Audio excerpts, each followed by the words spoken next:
So if you're just joining us again, this is the first Forbes Middle East Sustainable Innovation Summit 2021.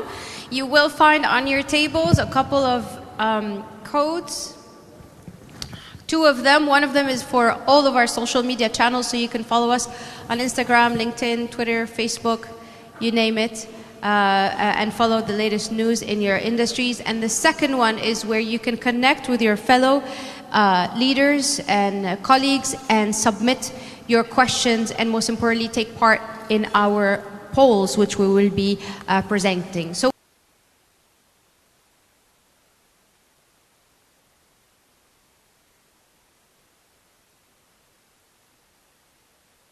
channel where we'll be discussing technology-driven sustainable business practices. Our first speaker is Jean-Paul Scheuer, the MCO lead and general manager for Sanofi Genzyme at Sanofi Greater Gulf. Welcome, Jean-Paul. Rob Beswick is the managing director of Virgin Mobile UAE. Simon Berkebik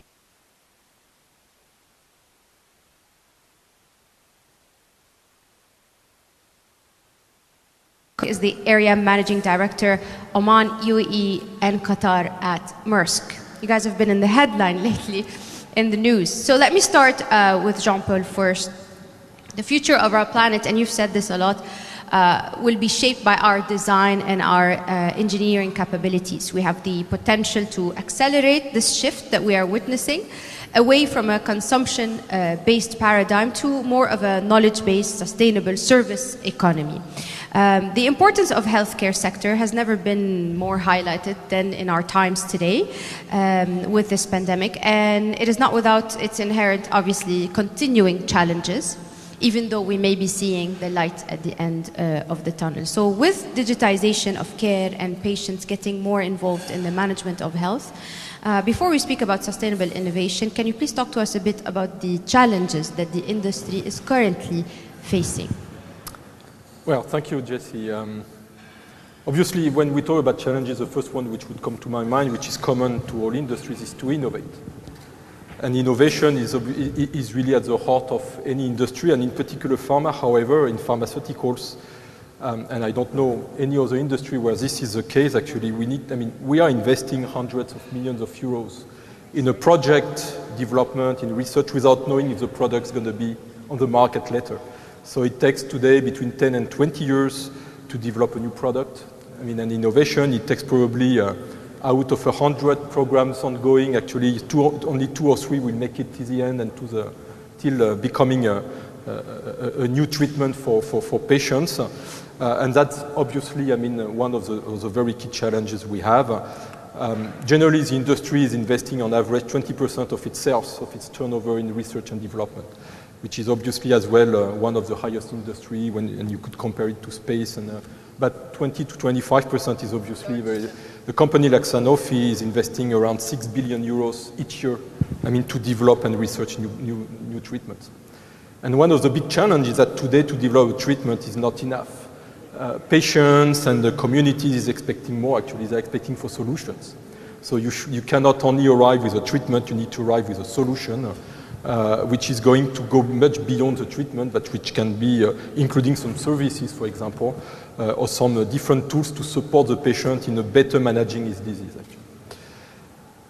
Another challenge is access. We see a lot of constraint in terms of budget, and this is becoming even more acute with in the past 1 year and a half.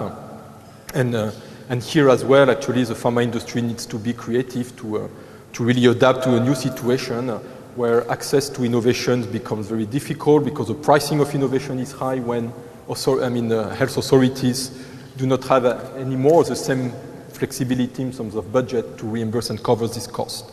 And that becomes an enormous challenge and requires from the industry to adapt, developing access programs, be more innovative in the way actually we are discussing with the authorities as well. And that's obviously, one of the most critical challenges to make sure that we don't only innovate, but that this innovation is going to reach the patients. I think you're being very mild about it, because if we add the time pressure you are under, your industry was under the spotlight at the start of COVID, and everyone looked at pharmaceutical companies saying, okay, where is it? Where's the solution? Give us the vaccine. Well, basically now everyone is expecting a pharma to develop a new product for, I mean, in a year actually, and when it is more than a year, people are starting to get angry. I mean, we have to understand that most of the vaccines which have been brought to the market, I mean, have been already started to be researched actually on similar disease, I mean, years before. So it's not just a one-year development to get a vaccine on the market. It takes time, and that's the same for innovation. Basically, I was saying it takes 10 to 15 years actually to bring a new product to market. Yes, and obviously we've seen all of these challenges develop in the past few months. Grace, a lot of what you do is crucial when it comes to managing complicated projects and delivering them. So how are both, maybe, project management and engineering as disciplines helping towards making the world a more sustainable one? Thank you. First, you're asking about two disciplines which are close to my heart. Being an engineer by education and a long-term practitioner, if I want to be biased, I would say the humanity without those two disciplines wouldn't be able to achieve what has achieved so far. And even more, we cannot aspire to get a better future. And I think Expo is a great example of how engineering and project management can pair together to produce such perfection. For a non-biased answer, I would say projects drive change. And the whole world is increasingly organized around projects. Hence, they form a key part of how sustainability can be achieved. When we talk about projects, we speak about outcomes. Tracking project outcomes itself has evolved from time, scope, and cost back in the 1960s to profit, people, and planet in the 90s. And in the 21st century and beyond, it's now purpose, people, and planet. What does it mean? It means that while tracking cost and investments, from a project lifecycle perspective, we need to make sure that there are alignment with the environmental benchmarks like LEED and BREEAM. So not only that, what it means is to become more holistic in mapping the impact of our projects on society and the environment. What does it mean to build a highway or a railway system or an entertainment resort by the beach? What does it mean? Is it healthy? Is there any energy, especially now when we're working and living at the same time? We need building which provide us with a healthy space and energy. So saying that, I would think that undertaking large-scale engineering programs is one of the most difficult and risky undertakings. When government and organization can attempt, if they do them well, it's very rewarding. So they can produce, they generate solution, system, capabilities, and whatever outcomes which are sustainable and innovative. At the same time, they produce tremendous benefit to the society. Things, as I mentioned, like smart hybrid, or a trip to the moon, or green energy sources, etc. But on the other hand, those engineering programs, they present great challenges. So now studies and practices are leaning towards integrating between engineering and program management towards excellence and more sustainable outcomes.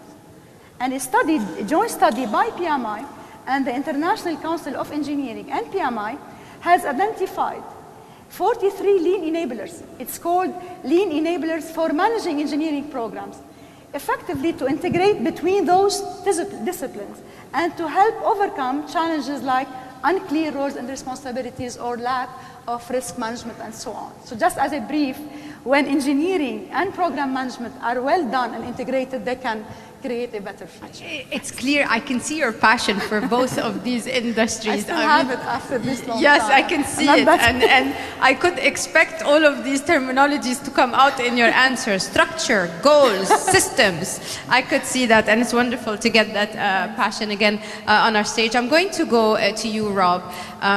Virgin Mobile UAE has pledged to eliminate its operational carbon footprint by the end of 2021, which is like tomorrow. How are you doing on that? And what series of policies and practices have you recently rolled out to offset carbon emissions? No, thank you very much, Jessie. I'll start with what Grace said there, which is quite inspirational. So Virgin, globally as a brand, Virgin Mobile as a brand, has always put purpose at the forefront of its brand strategy and how it builds businesses. And in fact, Virgin Mobile has used purpose effectively here in the UAE to help build out the value proposition. So the product, the people experience, how we build environments for our people, the policies that we adopt for our people. And the next logical step was looking at wider community and planet. So we could clearly see that the customer groups that we were talking to, that were resonating with our product, really wanted to see sustainability integrated into the businesses and the brands that they work with. So actually, we embarked on a journey. We brought in a company, a Dubai Centre Carbon for Excellence, and we asked that company to look across the whole of our business and look at the areas where emissions were produced, so the data centres, the network, the commutes that our people made from work, the to and from work, the exhaust fumes from the delivery drivers that deliver the SIM to our customers in under an hour, and come back and give us insight into how we could move forward and offset that carbon and carbon emissions. So we took a view that the first thing we should do is offset the operational emissions that the business create. So we went out and using Dubai Carbon of Excellence, we identified 3 projects, one globally and 2 locally, that we could invest in, that we could use then as a springboard to go out and say, hey, community, UAE, globally, we're now carbon negative. And in fact, we've achieved that goal. Can you tell us which projects? Yeah, of course. So the first, all 3 projects are linked and accredited by the United Nations, which we felt was really important as part of the overall global goals initiatives. The first project is a global initiative, which is planting trees, and it's actually planting trees in the UK. The second project is a project in the UAE, which turns landfill gas emissions into green energy. I think that's based out in Al Quaisi, so very, very local to the UAE. And the third is a project with DUA, which is looking at solar energy and the use of solar energy and how that can be improved. And we felt it was really important that not only did we look at overall carbon emission offsetting, and I think from a consumer perspective, the planting of trees is quite understandable. It's something that consumers can see, but also that there were local community initiatives that we invested in as well, which would obviously feed then through into the overall agenda of making the UAE net zero by 2050.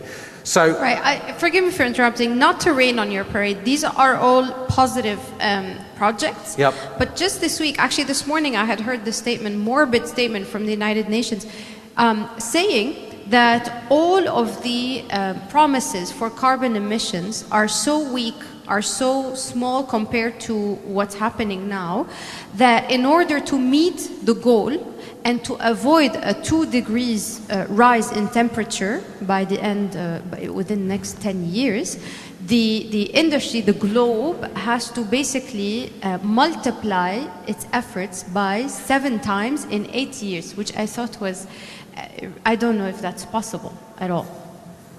That's a very big question, and not one which I can answer. But I will come back to you on maybe the big picture. Yeah. But allow me to please go to Christopher. You're in shipping, in logistics. When it comes to reducing carbon emissions, that's really a huge challenge for you. What is your perspective on this, and how are you countering the challenges to fulfill the goal? Thanks, Jesse. And it's a question that's very close to our path and our heart, decarbonizing logistics. As a business, we've made a commitment that we want to be net zero by 2050. We made that commitment 3 years ago in 2018. And at that point, we said that we wanted to be operating vessels in 2030 that would be carbon neutral. And we recognize that we're a large emitter of CO2, and what we have been able to do in the last 3 years is advance that goal by 7 years. So we're actually going to put into our services vessels from 2023 that are carbon neutral. The first vessel in 23, and then 8 more in 2024. So we're already quite making good steps towards bringing in ships that will run on renewable fuels. Of course, the job isn't done, and I was talking to my fellow panelists, and we still need to find the fuel source to equip those vessels with the right energy.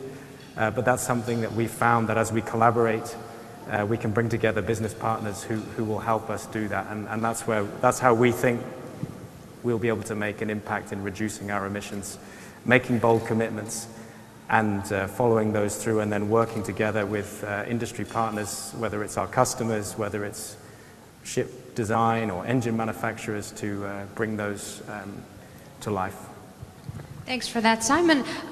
From your research, we want to maybe zoom in a little bit on the consumer in the Middle East. And I hear this a lot from leaders in this region, that sustainability should start at home. It does start at home, but it's taking a long time to change the perspective and the mindsets. Give us your perspective on the consumer here in this region. Are they taking part in sustainability efforts? What more can be done to drive a positive impact in the decarbonization drive? Yeah. Just be honest, don't worry, we're all friends here. I would say the short answer is they want to, right? And I would think that Rob will be successful in his endeavors, right? Because we recently surveyed around 6,000 consumers across the GCC and asked them all sorts of different questions about sustainability. What was their beliefs about it? What were their habits? What are people's perceived barriers, etc.? And what we found was that there was quite a high understanding about climate change, actually. And a lot of people feared, and rightfully so, that it would have an impact on themselves or their kids in the future. I think the number was 63% of the consumers that we surveyed across the GCC feared that it would have an impact on their kids, right? And I would say with that backdrop, we also saw that the vast majority actually wanted to incorporate sustainable behaviors in the day-to-day life, right? And that spanned from saving energy at home, right? Turning off the light, or installing more energy efficient appliances, buying electric vehicles. So the full gamut of different types of behaviors that one could take. Unfortunately, what we also saw was that it's only around 10 to 30%, depending on the type, of behaviors where people actually do take action, right? So there's a lot of people who want to take action, but not that many people do take action. And we asked them, therefore, what were the perceived barriers? Why were they kept back from actually taking this action? And in a general sense, the most often answered, or the most frequent answer was that consumers didn't see that they had the option, right? So across the different types of behaviors, more often than not, they didn't see that there was an opportunity to take a sustainable choice, right? Of course, there's a perception, right? So you can argue that sometimes there might be... It's very interesting. I wouldn't think that was the answer. Because, yeah, it's interesting. It's a different perspective. But yeah, you're the one who's doing the research, so I take your word for it. Jean-Paul, I'm going to go back to you. Again, you champion sustainable innovation, but it also requires a lot of coordination between public and private sectors. How is Sanofi working with both partners, public and private, to foster this innovation in a sustainable industry? In the continuity of what I was saying before, actually, and all the healthcare, ecosystem actually, needs to really involve all the actors, because again, the final objective, which we have all in common, is really to bring solution to all, and I insist on the all, actually, people who really need it. I think the COVID-19 crisis has highlighted some of the weaknesses we had in working together and making sure that we would be going toward the same direction. Well, this kind of partnership can take different frame. It could be a CSR partnership, and Sanofi, for example, here in the UAE has engaged in education program of kids. We have been reaching 60,000 kids actually, to highlight, the good way of eating, the good way of exercising, as a prevention campaign against diabetes. And we know that this disease has a very significant prevalence in the region. We've been working on affordability programs, actually. I was talking about the difficulty to access, and here, there is a mix of humanitarian programs that we've been implementing to treat patients with rare disease, because rare disease treatments are very costly, and not all patients, can get, the required insurance to afford these treatments, or to support actually some patients with multiple sclerosis, or to get access to these vital treatments. Not later than last Sunday, we've signed an agreement with the G42 to work on data management, on clinical research, again around rare disease. So that's a different kind of partnership. Either you do it with the Health Authority, Ministry of Health, either you do it with the private, like we did with the G42 and with other partnerships we could link. But at the end of the day, yes, all actors in healthcare has to work together in the same ecosystem if we really want to be effective.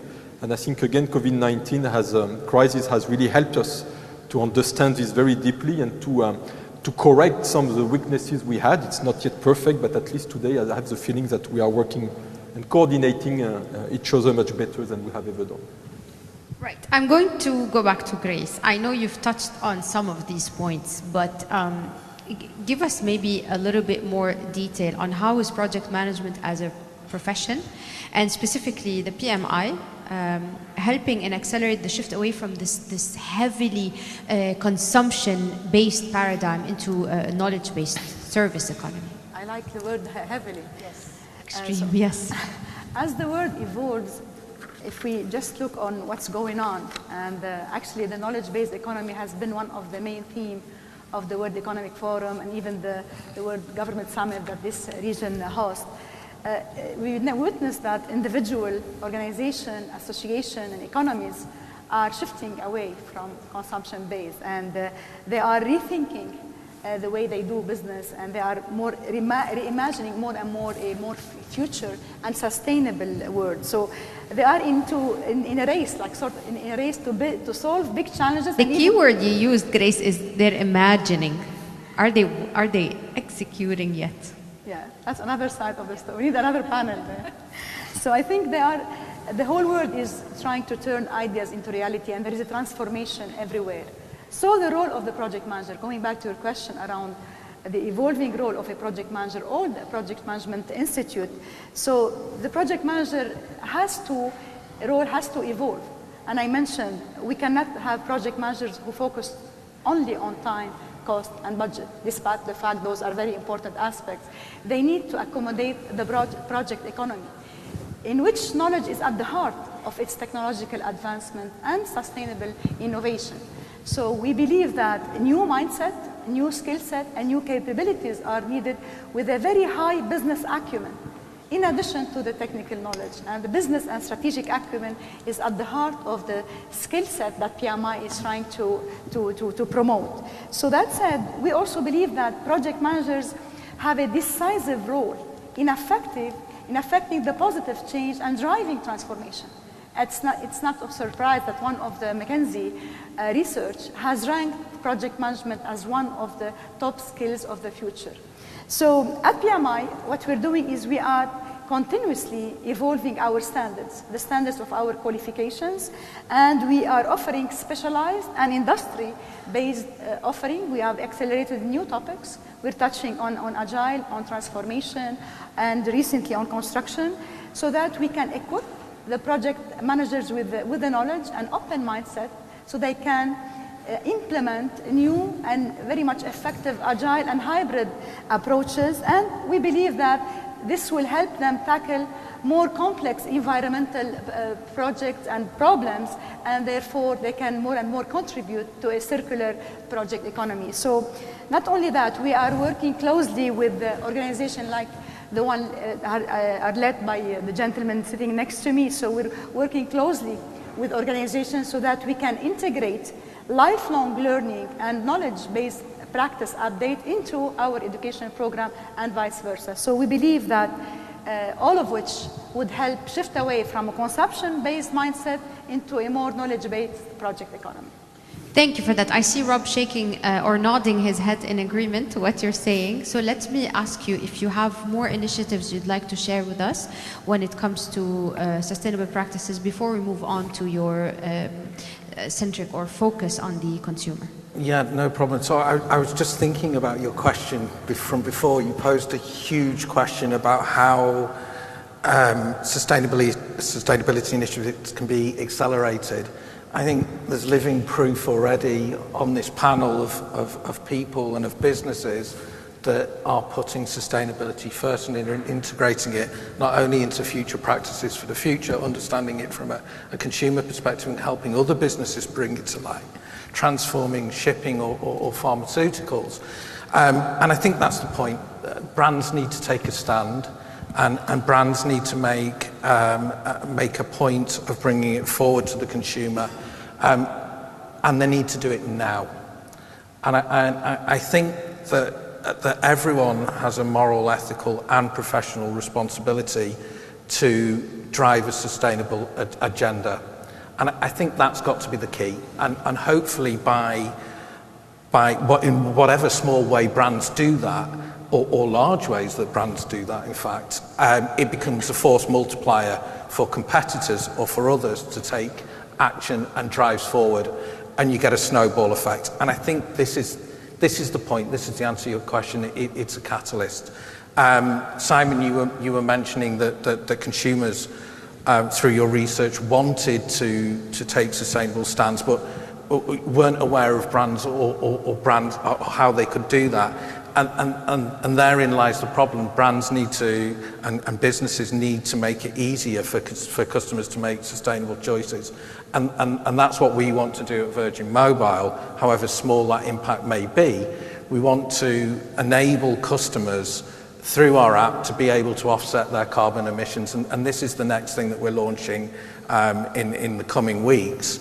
And our commitment to the consumer will be, look, you make a choice. You use our product. If you want to offset your emissions, go ahead and do that. It's a small payment, 6 dirhams a year, but we will match that contribution as a business. So Virgin Mobile will match that contribution as a business, and we will then use that money and invest that money into initiatives that can improve the planet.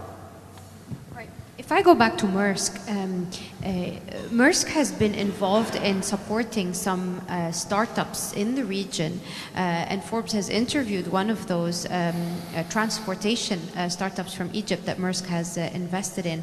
How are you sort of, if the term applies, reinventing yourself as a shipping and logistics giant in this industry? And how would this approach supporting startups fit into your strategy, your sustainability strategy? So I mentioned that we've made these investments in new ships which will run on this dual fuel technology. And at the current time, there is not sufficient supply of that fuel to support all of our ships. We've got more than 600 vessels in our fleet. So we need to look for innovation which can produce those new fuels. So what we've been investing in through our venture capital arm in Maersk is several different startups that have looked at either converting biomass into fuel or looking at the different fuel types. There's basically 4 different fuels that are being looked at the moment: ammonia, biodiesel, lignin, and e-ethanol, which is what we are spending our energies on at the moment. So we're looking at these companies to support us in developing technology which we can use to power our vessels. And then we're also investing in companies that are developing electric vehicles or autonomous vehicles for land-based transportation. As you mentioned, we've moved into being an end-to-end integrator, and the land-side emissions are as important to us as the ocean emissions. So this is another space where, through our venture capital arm, we're looking at investing in land-side entities to help us develop skill sets and knowledge base.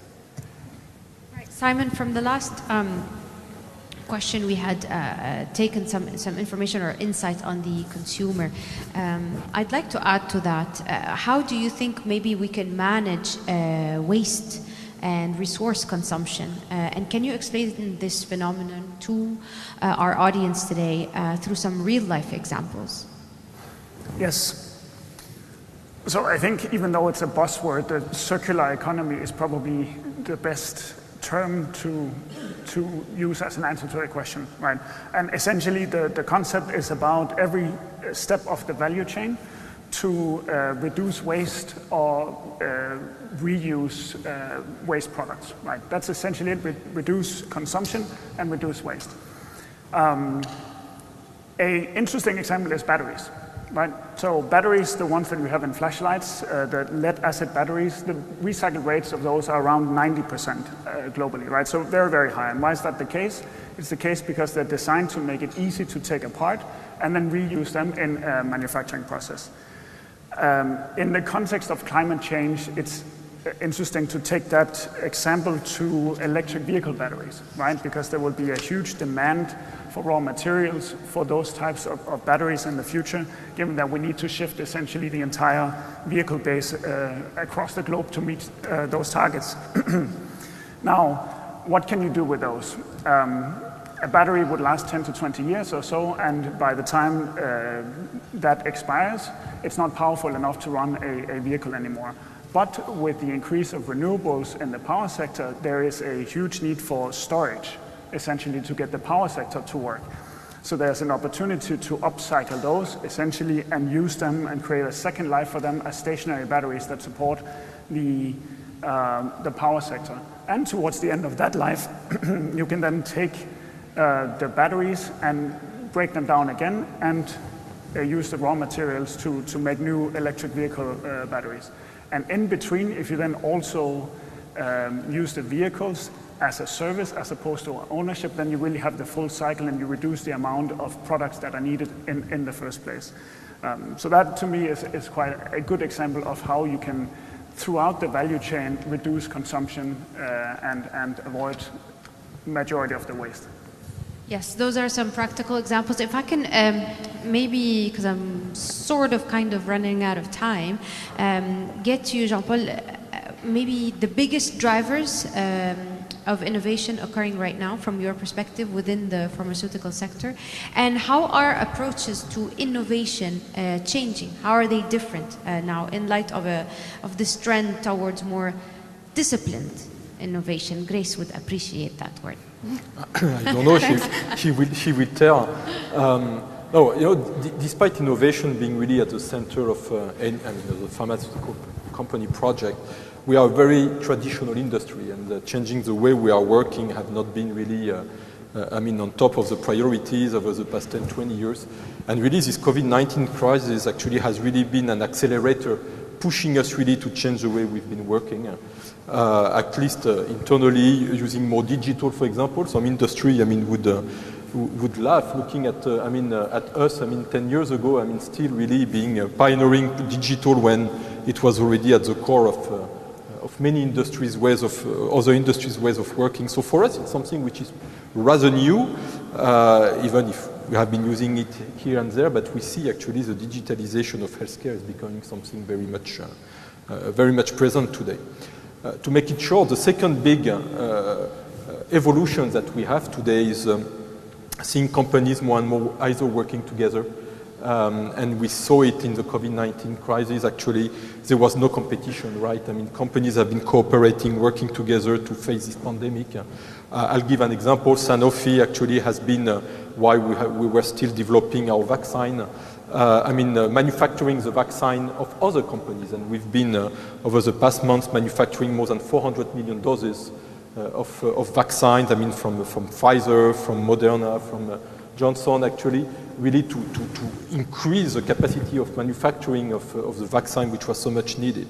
We are also very much cooperating with other companies like biotech companies, and a lot of the new products coming on the market today, in particular from Sanofi, but not only, are issued from cooperation that we have with other biotechnology companies. So we see, more and more companies working together. In the pandemic phase, it has been even more acute, but even before, and it becomes even more present now, because the cost of research is huge. So when you pool the cost of research, when you work together, you can accelerate better financing the new products and the solutions that you bring. And that's really, I mean, today, it's not even, I mean, tomorrow, it's really what today is happening. And it is very rare that an innovation is brought to the market, I mean, only by, only a sole company. It's always now, I mean, more or less really the outcome of a cooperation between one, two, or even more companies. So I think that this is really one of the major change, but it also, I mean, obliges us in parallel again to change our way, the way we work actually, and that's quite, specific to the pharma industry, I believe. I know you're stressing the collaboration, and that was true. I don't know about there was no competition. There was a little competition. We have to say a little. I didn't see it like this really. I mean, you always have competition. At the end of the day, if you talk about vaccine, no, because I mean there is such a need for vaccines that the more companies who could develop vaccines, the better at the end of the day. Yeah, I think the competition was on the country levels. You know, we still have less than 30% of the worldwide population which has been vaccinated. Here we talk about it because, I mean, it's in the region we have rate of 80%. But if you go to Africa or even some countries in Europe, you know, I mean, you take Romania, they are, again, I mean, starting a new curfew from this weekend because the vaccination, I mean, you have a lot of countries where vaccination rate is still low. Yeah. So, yes, I mean, I think there is a need. So when there is such a huge need, and I will finish on this, Jesse, I mean, I think the way the pharmaceutical industry have been reactive and reacting to this pandemic has really been exemplary, and I think it has really significantly improved the image we have, and this capacity we have been able to work together to mobilize our strengths to really try to bring a solution to this worldwide pandemic has really been exemplary. No, and certainly the industry has, and you've come through, the industry has come through with solutions, so I don't think anybody would have minded the process as long as it had led to the result it did. Rob, briefly, because I wanted to focus with you, being a customer-first brand, as you describe yourself, and a customer-centric brand, how are you maybe setting an example for businesses by not only setting targets for overall emission reduction, but also setting or adopting new ways of working that include sustainability awareness and education, which is much needed? Yeah, I think that's a great question. I think there's three levels of inspiration that we're looking at providing. One is close to home. We want to inspire our people.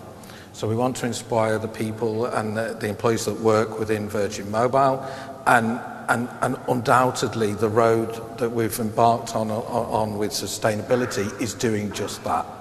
And I think that's brilliant. We were talking before about working for brands that you actually care for.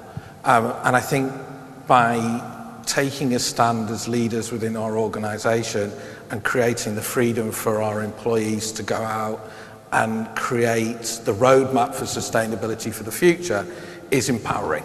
So that's the first thing. I think it's great if one of our people can go home and talk to their family over dinner and say, hey, you know what, we're making a difference. That's amazing. The second is other businesses. So I think if we can inspire in whatever small way other businesses to leave this room at the end of the day and go back to their businesses and go, you know what, if they can do it, why can't we? There is a way of doing this. I think that would be amazing. And then I think the third is, of course, our consumers, and it's our consumers that ultimately, you know, drive us as a sustainable business. And if we can use sustainability and create a roadmap and integrate sustainability into our value proposition, into our operating model and how we do business, I think we can then use that to inspire and engage consumers, and they can help to carry that torch forward in their lives as well. Right, we have just a couple minutes left. I will turn to the audience and see if there's maybe a question or two quickly that we can take within 5 minutes. If not, I will end with you. Grace, if you have any questions, do raise your hands. We'll get a microphone over to you. I don't see, the light is too bright. I can't see any, but okay. If there's no questions, I will end the panel with you, Grace, maybe on a final note. And this is specific. I have to wear my glasses again. I'm telling you, the ISAT with the virtual mode of working this last year has done some damage to my eyesight. As the PMI Managing Director in this region, how is PMI supporting technology-driven sustainable business practices and projects within our region? It has been for a while in our radar to work closely with organizations and associations. So we are strengthening and leveraging the partnership we have with big organization, association, industry association, and leaders in sustainability and innovation to bring into the market success story, showcases, practices, and model. So PMI is positioned as a thought leader, as a platform in which synergies are created between organizations around the world, again, towards excellence, benchmark, and also, as mentioned by Bob, that if they can do it, why not? Can't we do it? So back to competition. Exactly. We need, I think, what success looks like is important. And you can see this region is really competing on taking it to an excellence. So in addition to standards and practices, we need always to start from where others have started in terms of success. So I think that's the primary role PMI is trying to do. For example, I would like to mention, like, PMI has recently developed a first vertical specific offering in the construction industry. We have done a research jointly with world-leading players and the partners in the construction industries and subject matter experts such as Saudi Aramco and others to identify the pain points and address some of the challenges. And we noticed that there are lots of pain points where still the construction industry still underperforms.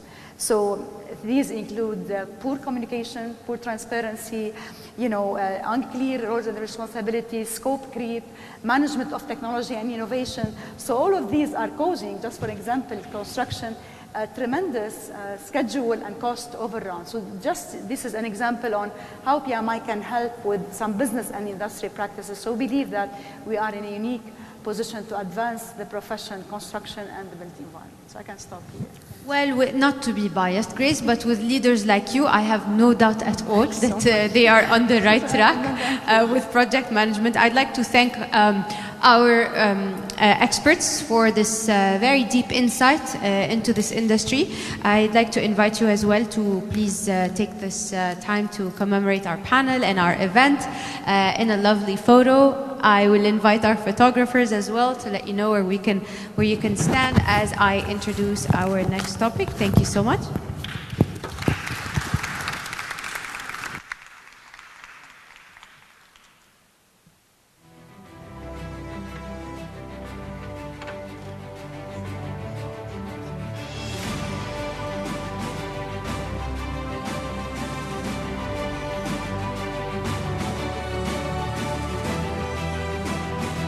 Yeah, okay, I'll take one and then I...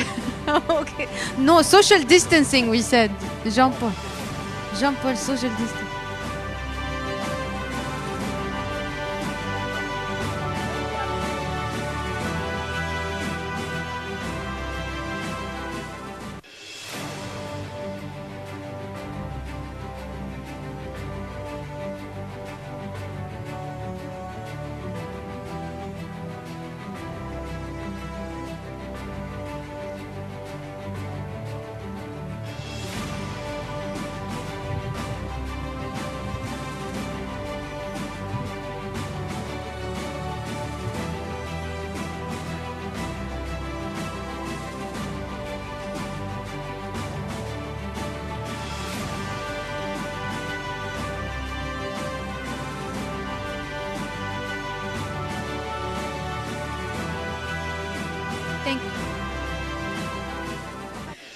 No hugging, no handshaking, no nothing. Social distancing. Thank you so much. It was lovely to meet you face to face. Finally, our next topic, our next conversation, some would describe it as a hot topic in our region, in the Middle East in particular. We could all find ourselves one day living in smart, super connected and networked cities. And our final, this brings me to the final topic and final panel of the day, driving sustainability through smarter cities. You hear that a lot, smart cities, and how it can drive and change our daily work and the big picture of our economies. We will explore in this panel how organizations are working with multiple stakeholders to not only power these metropolises for the future, but also put sustainability values at their core as they deliver on their targets. Please join me in welcoming to the stage Kaspar Hertzberg, President, Middle East and Africa, Schneider Electric.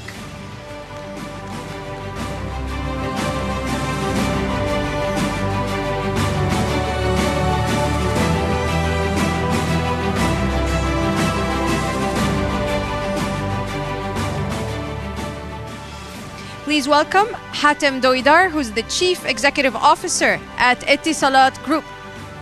A very familiar face to all of us in the room as well. I know many of our panelists don't need introductions as well. Hello, pleasure. And he's, as Etisalat would be, he's all ready to go and he's mic'd up.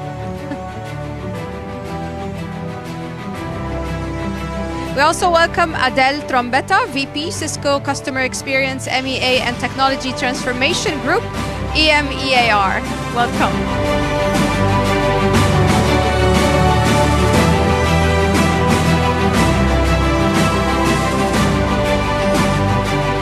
The moderator for this panel, please welcome Hassan Iftikhar, who's partner consulting technology, media and telecom at Deloitte Middle East.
Us lessons on the smart living aspect in our societies.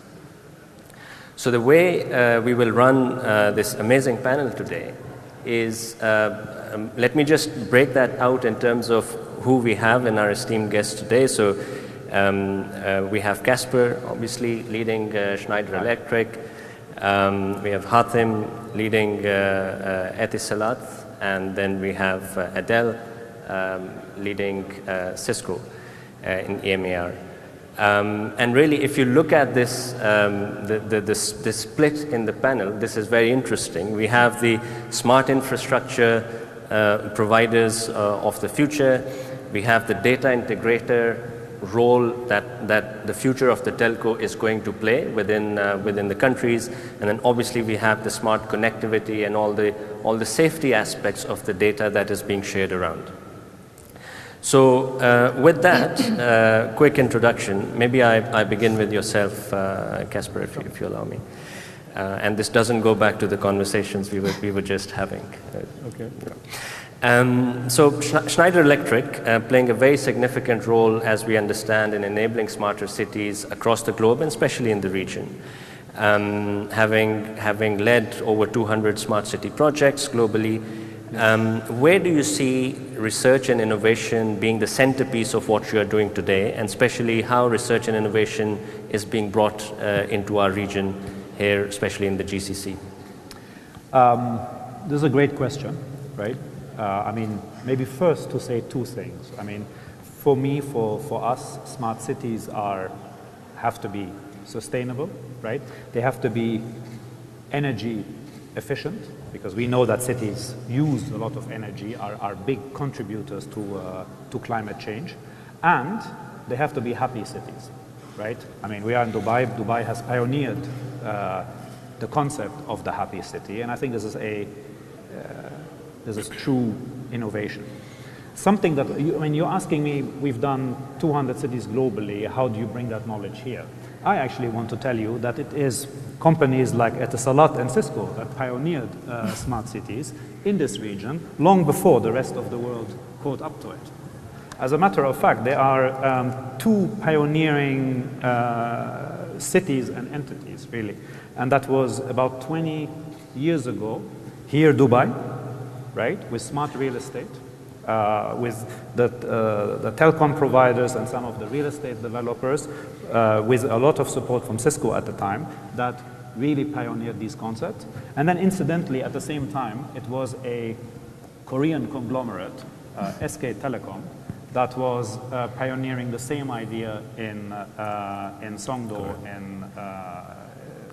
in South Korea, right?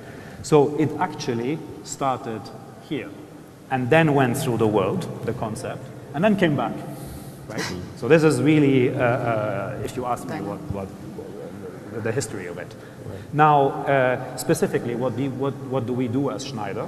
I mean, we provide the smart infrastructure that powers cities and that manages the water, the wastewater, basically all the stuff that you use every day but don't see, right? And we do that by with a number of course, products and then technologies, connecting technologies, softwares on top that then feed the data into what Etisalat and Cisco do to either analyze or protect. So this is really what we do as a company. We have done it abroad. We have done it in Istanbul. We have done it in India, and we are doing it here, of course, in support of the city. Right. Interesting, thank you. Building a bit on that, the happy city, the happy nation, sustainability aspects of it, and the economic empowerment aspects that all of that brings. And the journey, as you say, started 20 years ago, but then we've seen the economic flourishing in this region and the neighboring countries. Coming to yourself, Hatem, so when we connect this to the economic empowerment, we are seeing countries also looking at this as an opportunity on economic diversification, non-oil economy aspects of growing the digital part of the economy. You call it circular economy and so forth. Now, obviously, Etisalat, with its role not only in UAE, but wherever Etisalat also exists outside of this region, plays a very key role in emerging technologies, investments in AI and Internet of Things, 5G, and then enabling those for the end users, whether corporates or the consumers. What's your take on the potential of telco in general and Etisalat in specific in transforming what we call the value chains, the supply and demand, and how you are making this value chain more sustainable through the use of these technologies? Thank you, Hassan, for the question. And I think as a telco now, we are working on two layers. One layer, which is the basic layer, which is the connectivity. So connectivity has become as important as having electricity, as having roads. And I think in the last couple of years, it even materialized more. In many countries, people would tolerate losing a couple of hours of electricity rather than losing a couple of hours of connectivity. And this is the base layer. It's become very important for all economies. Of course, in advanced economies like the UAE, but also in emerging economies where we operate, we see the importance of that connectivity because it puts everything together, whether it's the infrastructure talking to each other. When Casper talks about smart grids and water management and so on, we work a lot together on these systems because while they provide the devices, these devices need to talk together and to be able to be managed centrally, they need the connectivity, whether it's the fiber that we have in the system or the wireless connectivity for more distance equipment. And then the layer of solutions is coming on top of that, and this is becoming more and more advanced. So from solutions as basic as aggregating big data in a way to help, for example, traffic flow. So I think everyone in the room, everybody's watching remotely as well, at some point uses services like maps that show traffic. So the traffic that you see in the maps is coming from real-time flow of information and devices through these networks. It doesn't say who is moving, but it shows the overall aggregated data. And that is useful for all of us to optimize our routes and do lots of things. So this is one simple solution. There are lots of other solutions, from e-commerce to more advanced AI, that helps individual users make most of their life and makes life easier for them in a happy city. So, but for a telco, we always have to focus on both sides. So it's non-negotiable to have a great connectivity, a great base layer, but more and more now we're working on the solutions that help corporations and help individuals have a more efficient, happier, and easier life. Absolutely. And if I could just follow with half a question here, the innovation part of this. So are you beginning to see the role of telco leading that innovation rather than following the innovation that the consumers are already on the path of? We are working on that innovation on the front line. We work with many partners inside the company as well. We have a lot of innovation, and now the telcos are moving beyond just the let's say the pure telecommunication by investing in companies in different areas that help bring these solutions to life. So we have been investing in the past years in different companies. We have also partnered with others in order to bring these innovations to life. Thank you, Hatem. We spoke a lot about connectivity as mentioned by Hatem, and the intelligent connectivity and building the layers on top of that, which really delivers then the solutions to the end consumers and businesses. But that intelligent connectivity infrastructure is a living being almost of very, very sensitive data. What's Cisco's take on making that data and environment secure from a cybersecurity standpoint, where really they can own the trust of not only the businesses, but the end consumer whose data is then being used, like Hatem said, for instance, as simple as maps, right?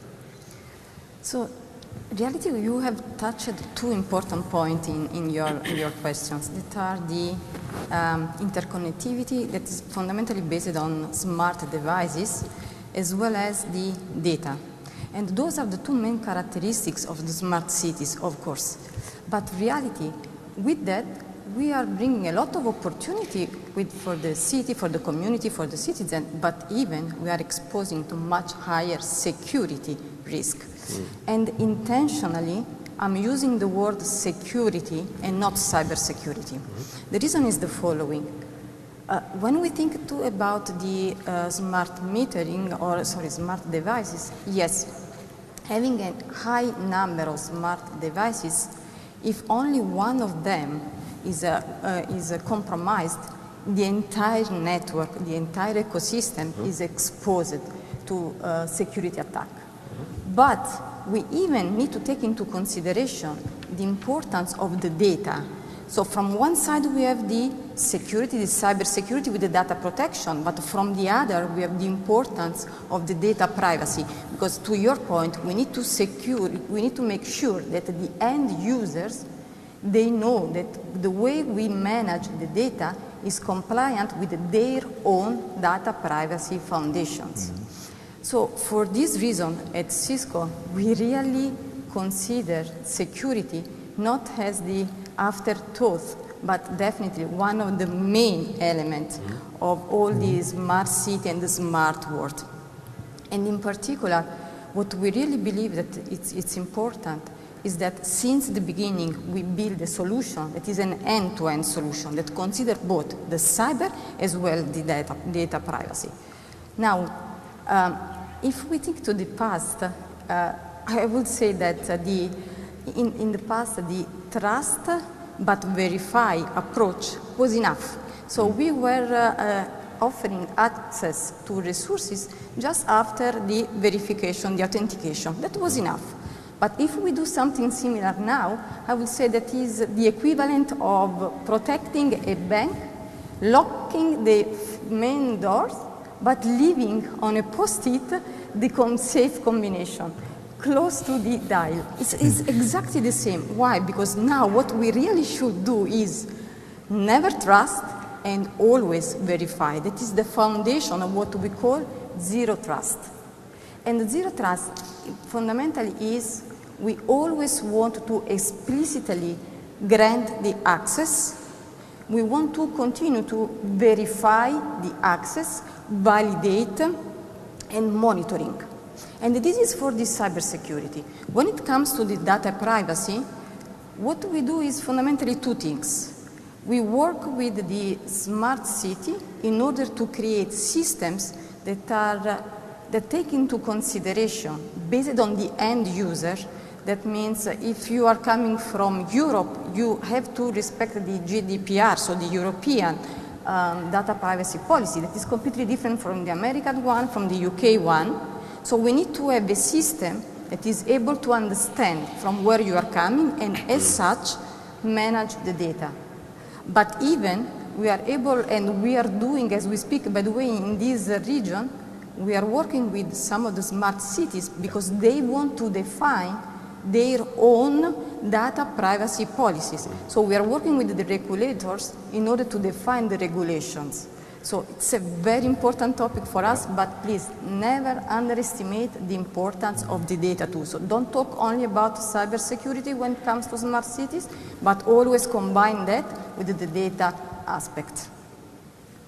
Thank you. Very inspiring, and I'm sure for many of us here and online, gives us a bit more confidence around our data. Good. And its security. That was the intent.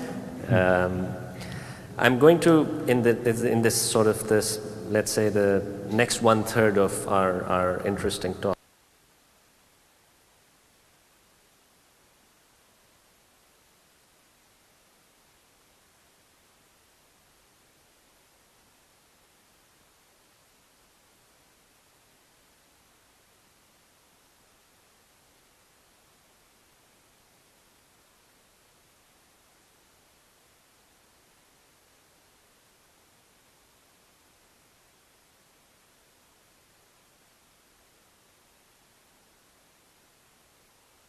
a lot of investment, even in our region, is being made, whether that's mobility, could be healthcare ones, and environment ones, and so forth. It would be good to hear from you on the IoT-enabled verticals/cases in smart cities that are making the cities more efficient and resilient for a better future from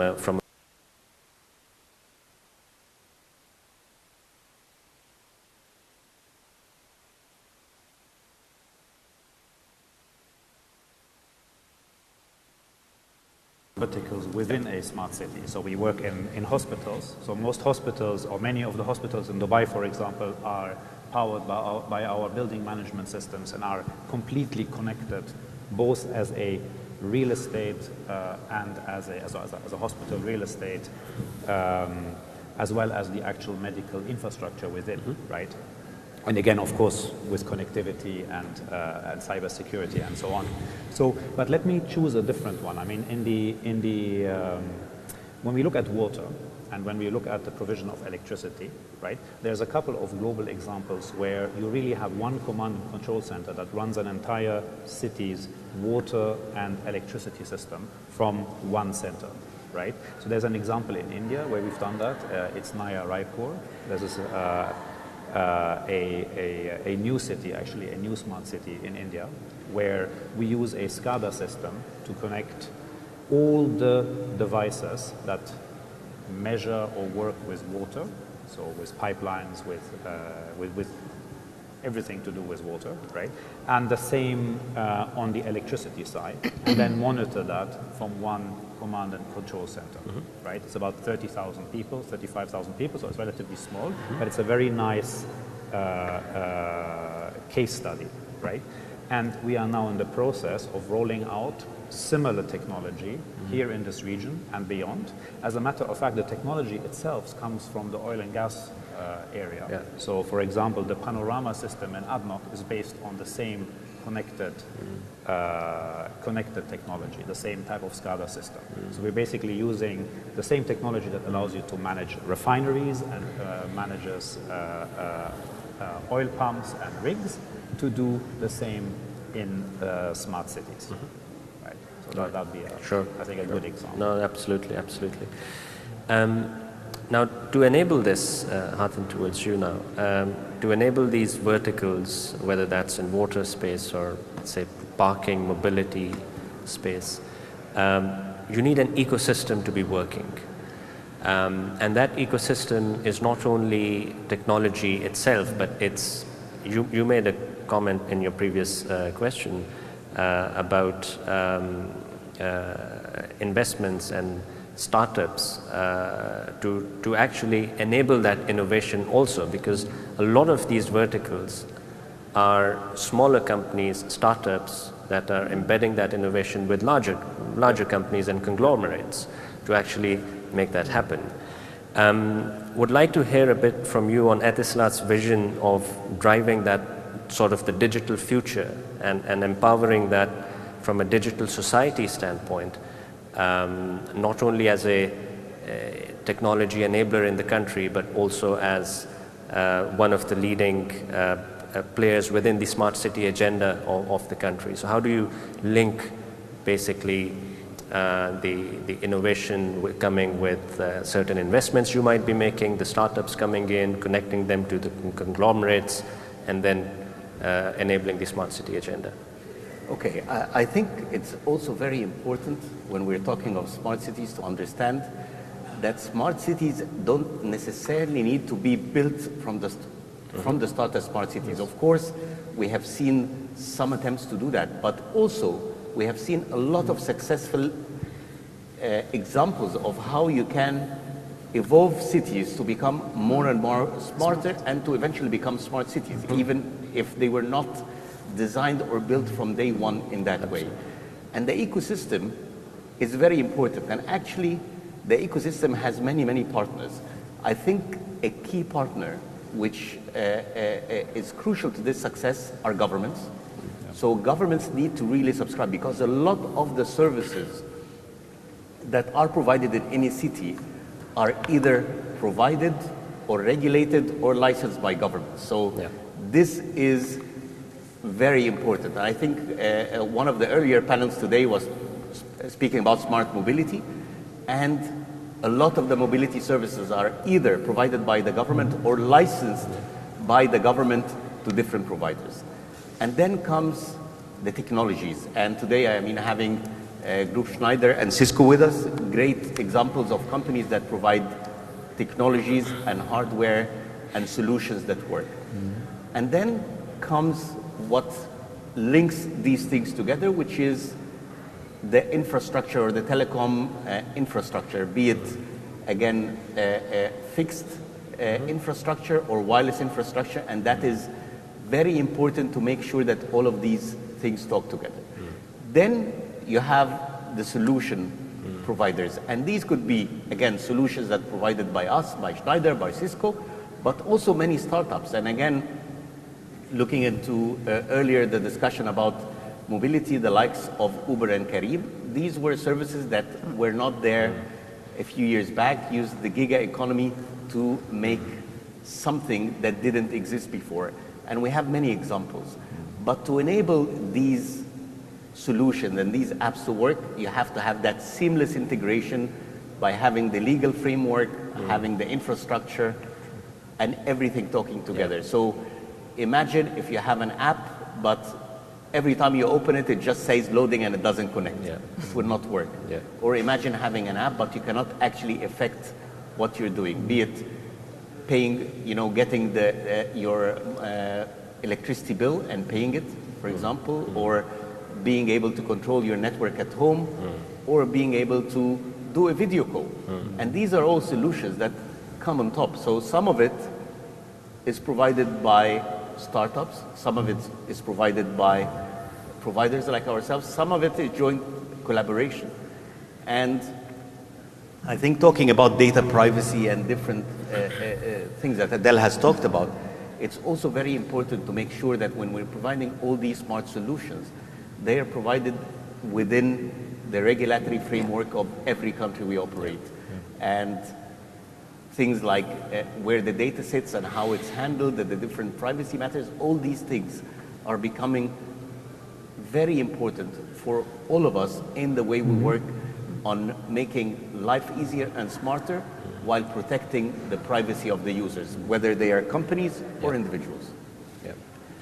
Points very well made, and I think the very key one that you've actually highlighted and pointed, Hatem, is the role of the government to play together with across the entities, because mobility is handled by somebody, and healthcare by another, and environment by another. So them connected, and then them connected within the ecosystem of infrastructure, data, privacy, and all of that is what really ticks all the boxes to then eventually make a use case work, whether through a startup or through a large conglomerate. Adele, in our region, there is, and it's not short of really groundbreaking kind of innovations that have been made. And to Hatem's point as well, they don't need to be large smart city, smart nation programs from scratch, but smaller pieces of work have been really at the forefront of defining innovation in how we live and go about our lives, either from an economic or a social well-being standpoint. Would you share with us potentially an example or two where Cisco has played a role in the region where innovation has been really at the forefront of enabling such smart city cases across our region? Yeah, to that point, I think that we should first clarify that Cisco usually works at two different levels, as we were saying. At infrastructure level, of course, for the connectivity, cybersecurity, and security, but even solution level. So when it comes to the infrastructure, what we first do for this innovation, for this smart innovation, for this digital transformation, we try to implement an infrastructure that is as much as possible modular, that is flexible, scalable.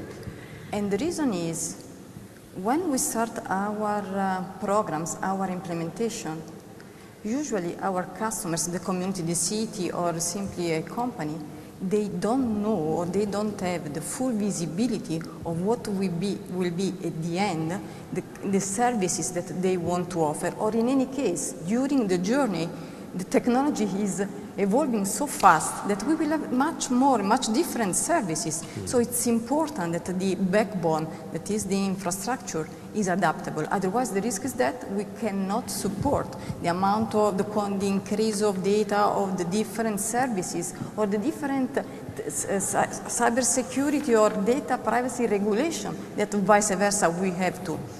So for us, in order to do that, we use what we call the connected community platform. That is a platform that is based on the intent-based networks. That is a network that starts from the intent. That is a network that is software-based, meaning we can evolve. We can, in a programmatic way, transform and expand the network. Of course, integrating solutions that are IoT-based, devices that are IoT-based, and of course, the cybersecurity. And if we want to talk about an example, we have a live example that is Expo. Because we are a partner of Expo, and we have had the privilege, and I had the personal privilege to start working with Expo since 2018. And I can tell you, at that time, Expo already had a very clear vision in terms of smart services. But the number and the kind of smart services that we are supporting now, of course, is different from what we were talking 4 or 3 years ago. But the good part is that having a state-of-art network, now we are able to support export with their smart services like the wayfinding, visualization, the lighting, the smart lighting, and the irrigation. Just some example of the smart.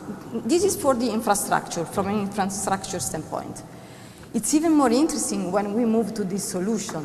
For me, it's even more interesting because what we do, we partner with our customers since the phase of the translation of the vision into strategy.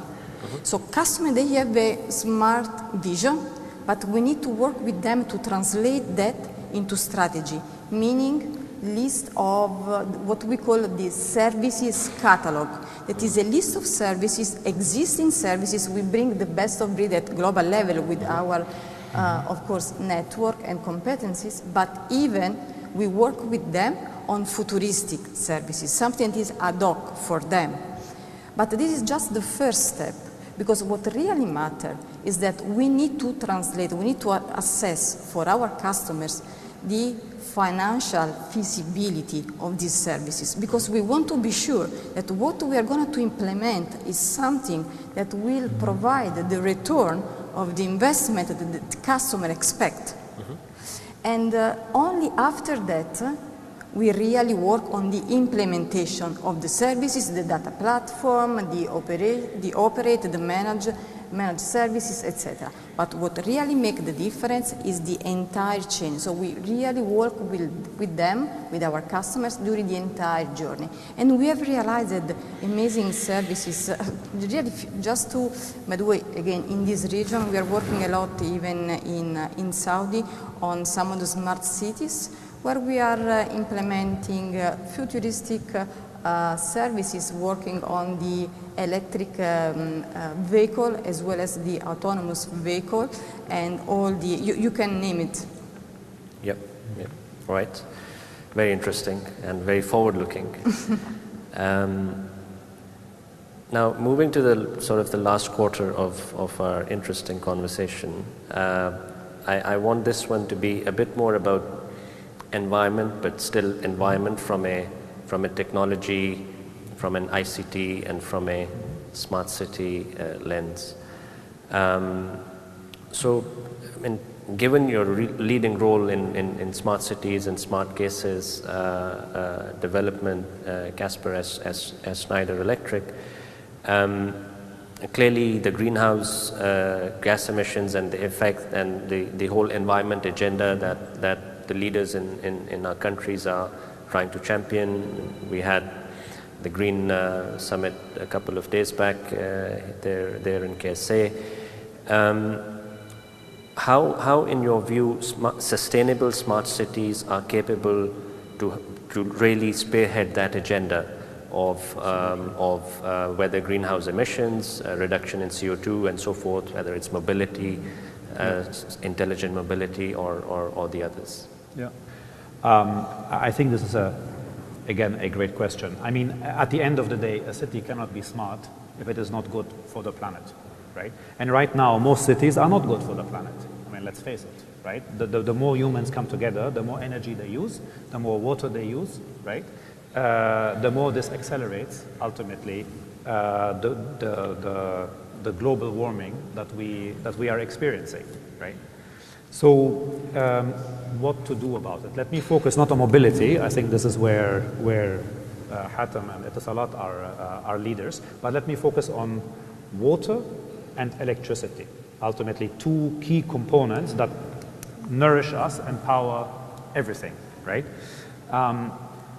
It may surprise you, but up to 90% of both water and electricity gets wasted before it reaches your home or the end destination, right? So before you even get to waste it yourself, it is already lost on the way there, right?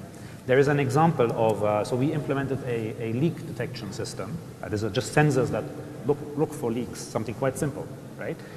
There's a customer in, it was not in this region, it was in a country with a lot of rain, and they detected 500,000, so 500,000 leaks. And this is just a not that big system. So simple things like not losing your water before it reaches you, and then measuring, of course, how much water you use, and then, of course, feeding that into general analysis at city level, right, and managing the cost of water accordingly for the people, I think is one very effective way in which, of course, we play a big role. As is, when it comes then to wastewater, which is also something we generally don't talk about a lot, but I mean, the huge amounts of water that we as humans create that then gets treated and fed back, that is extremely energy intensive, right? As is, by the way, desalination.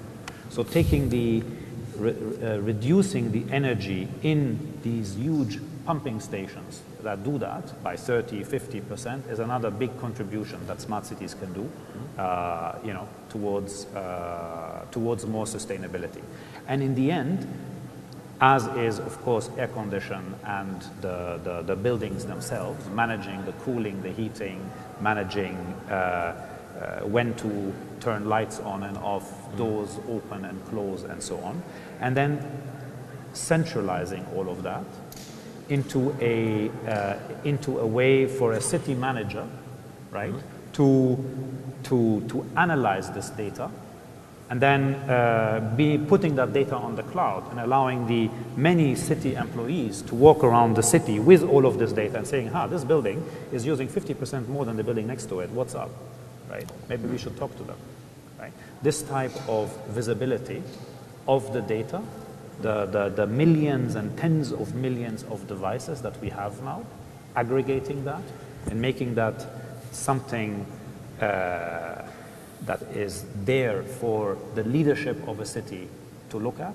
That is possible today. That is being done today. We've demoed that at GITEX. His Highness Sheikh Hamdan actually came and looked at it. We did it together with Microsoft.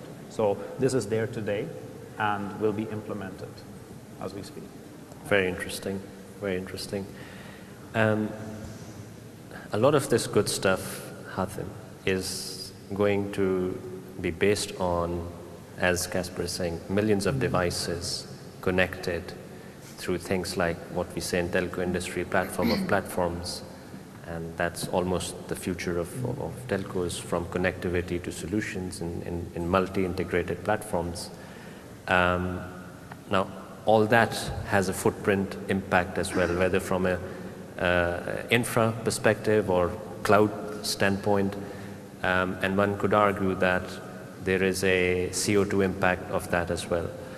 Now, telcos are taking initiatives, whether that's moving into cloud, sustainable clouds, also encouraging countries to move data safely into clouds. Then there is the infrastructure sharing, which is yet another one. What is your take overall, broadly speaking, on the role of telco of the future in a sustainable infrastructure provision model, which then empowers your friends like Casper to do the things that they want to do? Very good. I think, you know, if I talk about it a lot in the UAE, but in our other operations as well, I think the question of CO2 is at the forefront of where we're looking. Yep.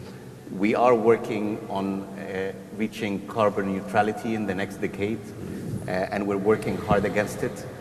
And we're doing this through a lot of things, passive infrastructure sharing, a lot of the R&D that is happening in our network components, both the fixed and the wireless network components, are looking about reducing the power consumption of these components.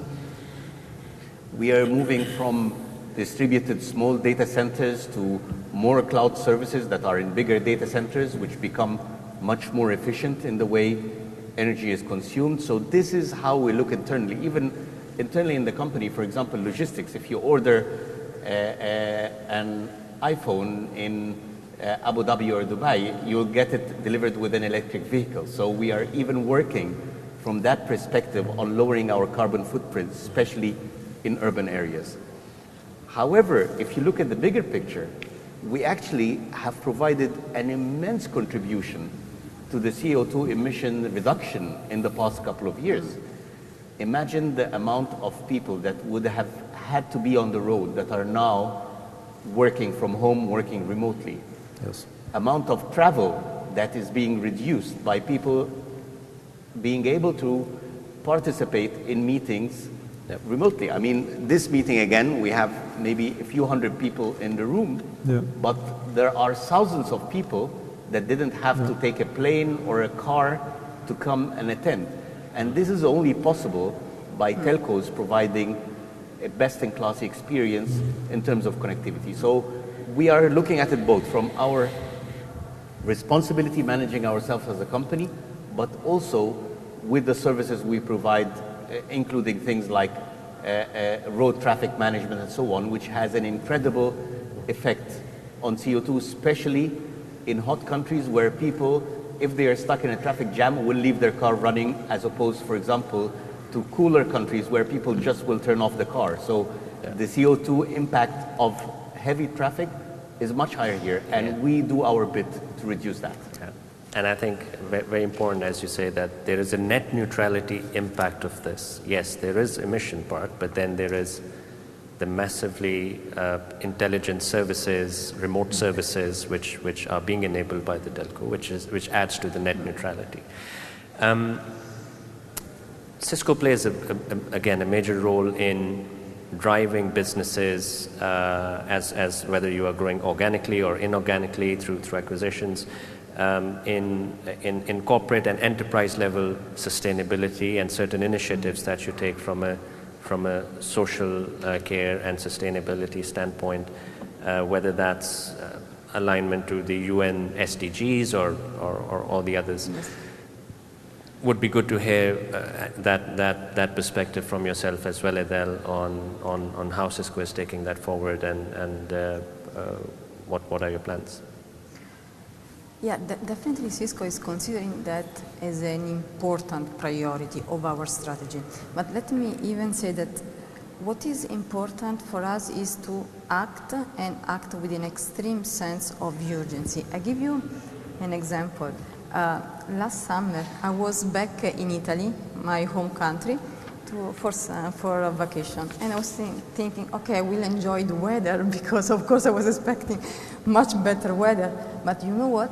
For weeks, we were above 46 degrees, reaching a peak of 48, the European record. So when I talk about sense of urgency, this is what I mean. This is really now the time to accelerate the focus on the sustainability. And Cisco is taking that very seriously, and exactly as you were saying, Hatem, we are doing that, looking at what we can do in terms of our impact on the environment, but even how we can use our technology and capabilities in order to support our customers. So when it comes to us, to our impact, I have to say that Cisco started this journey more than 15 years ago. And initially it was very much focused on the efficiency of energy efficiency of our product, and then we have focused on the operational and supply chain. And we are very proud because it's the second year in a row that Gartner has recognized Cisco as the leader of supply chain top 25. But this is not enough. We want to do more, and we have committed to achieve the net zero by 2040 across the three scopes, scope 1, scope 2, and scope 3, and we want to do that for our product, operational, and supply chain. And by 2025, we will do that for scope 1 and scope 2, so quite an aggressive target. But as I was saying, we are even working in parallel to support our customers, because to your point, it is relatively easy. We have we hope to have the best-in-class collaboration system. This can be instrumental for the hybrid work. And with the hybrid work, and of course also the infrastructure, all the security solution can support the hybrid work. And with the hybrid work, simply as you were saying, all the commuting and travel time and consequently the impact on the environment will be significantly reduced. And as we speak, I give you just an example. We are working with the largest electricity producer at global level, and this company has a very ambitious program to combine solar and wind energy to make the environment cleaner and of course more sustainable. And we are managing for them thousands, and managing and integrating, this is the secret. We need to manage, but even we need to think how we can integrate and optimize thousands of network. So to me, the last message that I really want to pass is, I believe that we should all join the forces and make available our capabilities and competencies to make really our future a better one for all.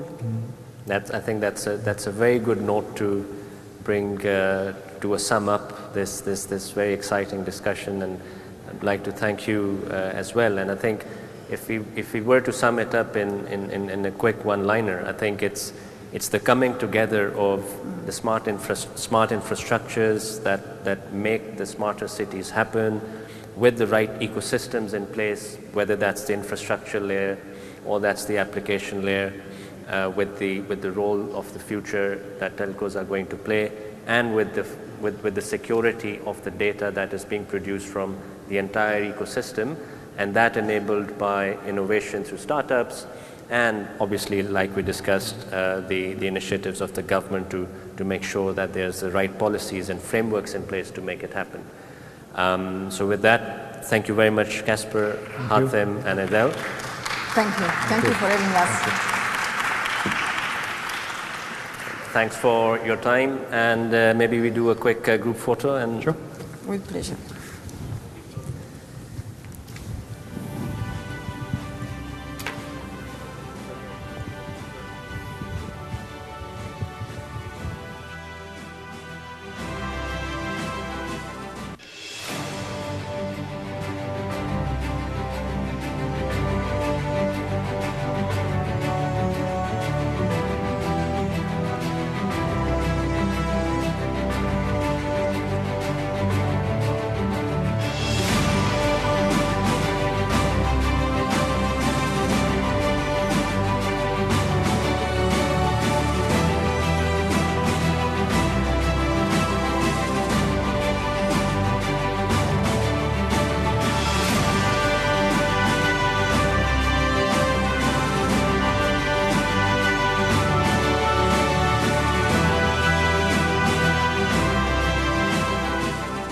Thank you so much for that. Thank you for the insights. Thank you very much. Pleasure to meet all of you. It's not over yet, but I know it's time for maybe a little short break. We'll be right back at around 4 p.m. sharp for the Global Meets Local 2021, where Forbes Middle East is happy to honor the innovative leaders and businesses doing all they can to fulfill sustainability objectives of this year. So we'll see you back in a few.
Tomorrow's industry calls for stepping up today.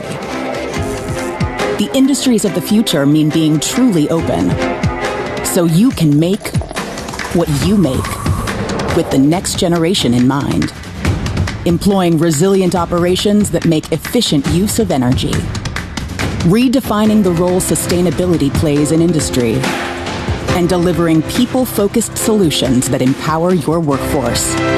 Because whatever you're making,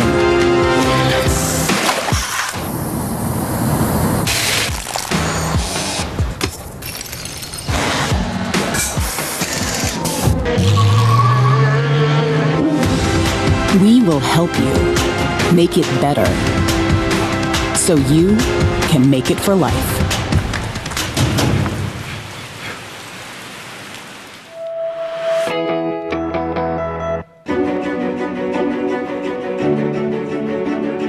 In a world that is perpetually changing, there is increasing need for steady leadership. Companies demonstrating the courage to address the world's emerging healthcare challenges with passion and compassion.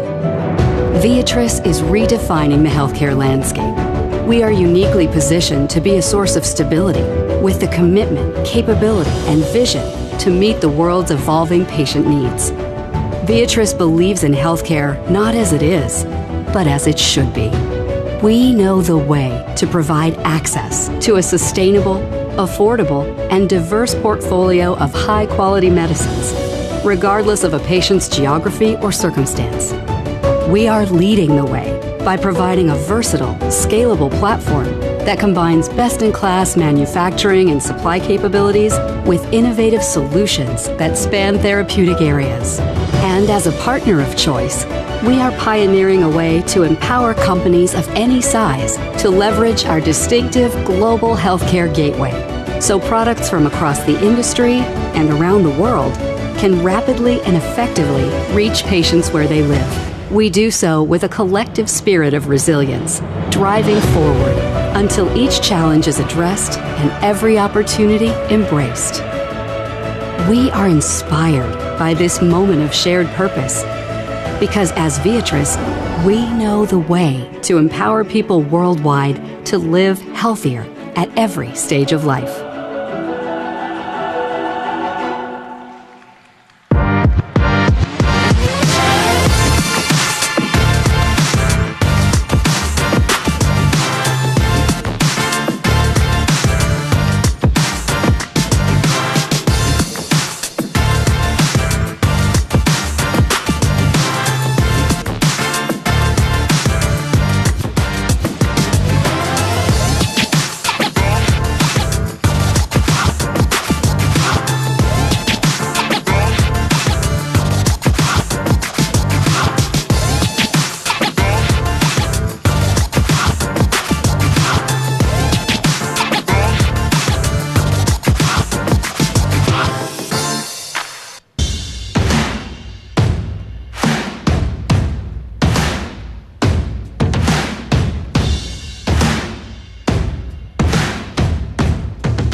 It's good to see all of I see some familiar faces back in the room. This is probably one of the more exciting parts of the day for many of you. On behalf of all of my colleagues here in Forbes Middle East, it is our honor to welcome you all to our Global Meets Local Annual Awards Ceremony. This is where Forbes Middle East will be honoring our regional innovators and leaders such as yourselves in several sectors. Large multinational corporations, as you all know, do bring many benefits in economies and in the Middle East. This includes, to mention only a few, employment, capital, expertise, technology. But leading these companies is a daunting and a very tough task. Those that lead regional offices for multinationals, you would know, need to navigate a variety of laws, rules, and regulations that differ from country to country and often change. They also need to keep in mind sociocultural sensitivities and differences while growing their businesses and increasing profitability. And with the pandemic hitting hard, in the last 2 years, we have seen them adapt, transform, and grow their business models to stay resilient in unprecedented times. Before we go on to our awards, allow me to welcome back Forbes Middle East Chief Operating Officer Daniel Bake to the stage for a few remarks.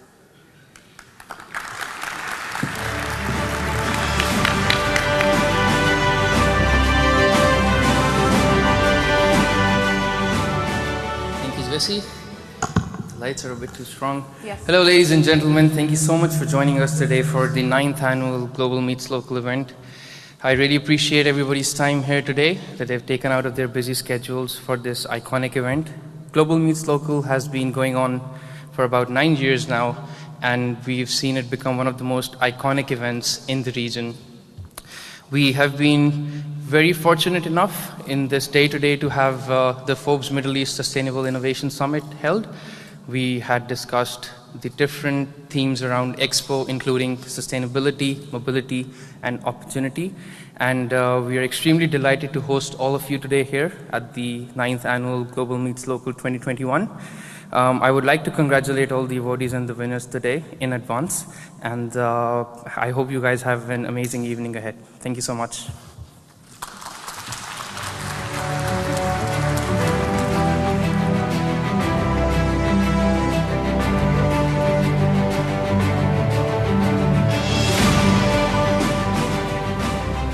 And now to the awards part of this evening. Please join me in welcoming to the stage Forbes Middle East CEO and Editor-in-Chief Khulud Al-Umayyan to hand out the awards. I'm very biased and we're all very lucky that she's leading. This is only one of the events that she leads at Forbes Middle East. We're all very lucky to be working with her. She's innovative in many, many different ways. I'm not gonna cry, I'm not gonna cry. I have to tell you this, we've worked together. I've worked under Khulud's leadership for the past year and a half, and this is only the second time that her and I meet face to face. We've done all of our works and our shows for the past year and a half, virtually and remotely. All right, it's your turn now. This is your time. This is where you get recognized. If you hear me call out your name, please do make your way to the stage to receive your award before. If you like, heading to the microphone for brief comments and remarks. Let's begin with our first award for today. Yes, I like the silence. It goes to Nabil Habayeb, who's the Senior Vice President of GE and President and CEO of GE International Markets at General Electric. Nabil has been with General Electric for 39 years. He oversees GE's operations across all markets globally, except for North America and Europe. He's a very familiar face to many of you who've worked with him across several industries and sectors as well. Congratulations.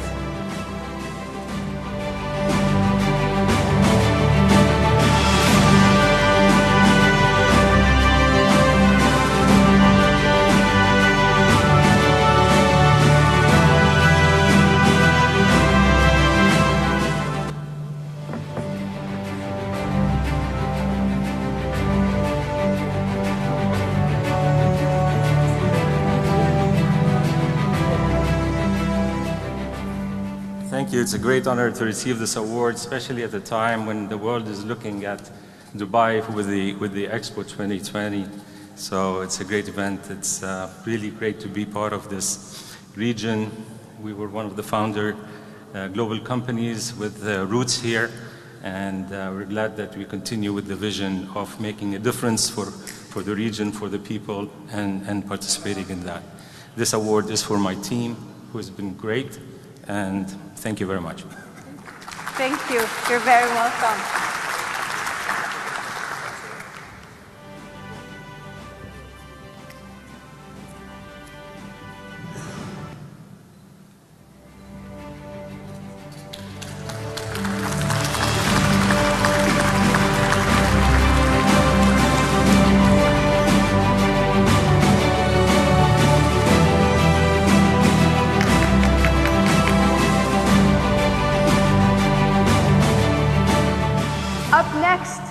welcome the next leader, also a very familiar name and face within Forbes Middle East and the region in his industry. Please welcome Kasper Hertzberg, President for the Middle East and Africa of Schneider Electric, to receive your award. Kasper has overseen businesses for Schneider across 80 countries with a workforce of 15,000 employees. Schneider sponsors the French Pavilion as well in Expo 2020. Congratulations.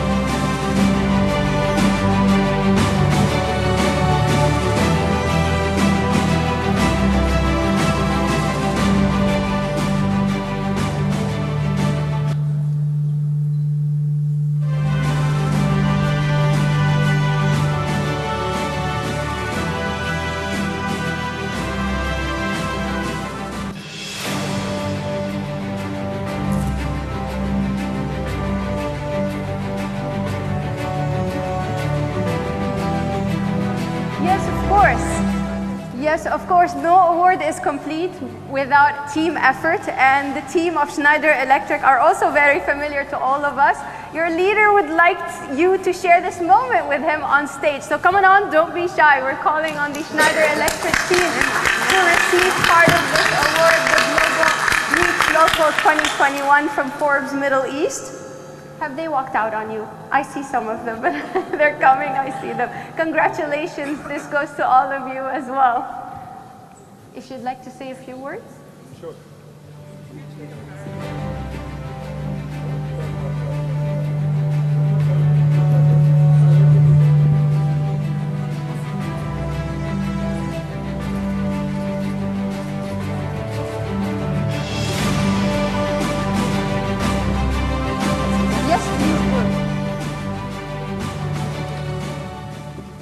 Well, thank you, Forbes.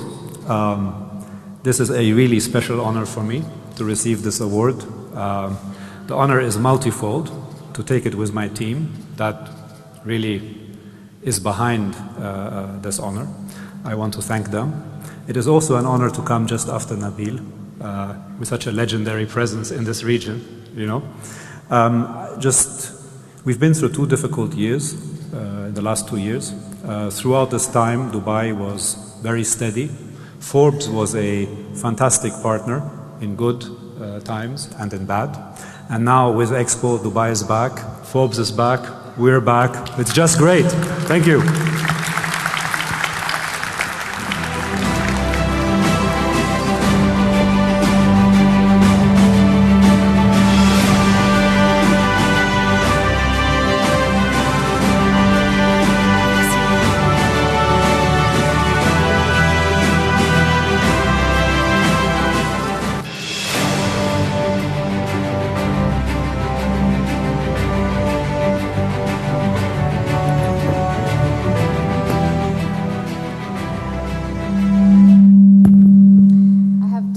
So I'm going to get rid of one and get the one that gives you a bit of a clearer audio. On to our next award, which goes to Ala Adel, who's the Senior Director and General Manager for the Middle East and Africa at Cerner. Congratulations. Ala joined Cerner in 2009, currently leading 350 employees. In 2020, CMEA provided on-ground support to 80% of UAE's field hospitals fighting COVID-19 pandemic. Congratulations.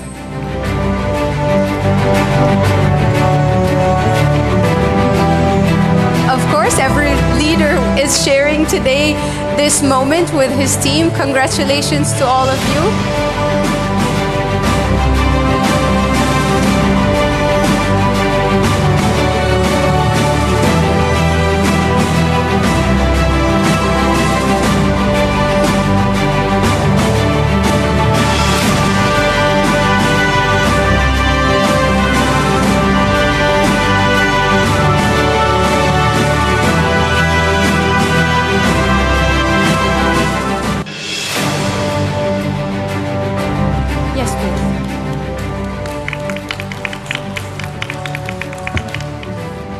This took longer than expected. Thank you so much, Forbes, for an amazing event, and thank you for being our partner through the tough times and the good times, as always.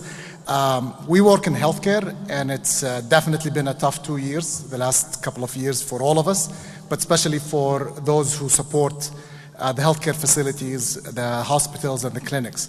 So on behalf of all of them, on behalf of my team, I appreciate the award and thank you again. And on behalf of all of them, I want to thank all of you as well, because in some way, form, or shape, we are where we are today because of all of you and your teams. So thank you as well for supporting our clients, our healthcare facilities, and the leadership of the UAE. Thank you again, folks. Much appreciated.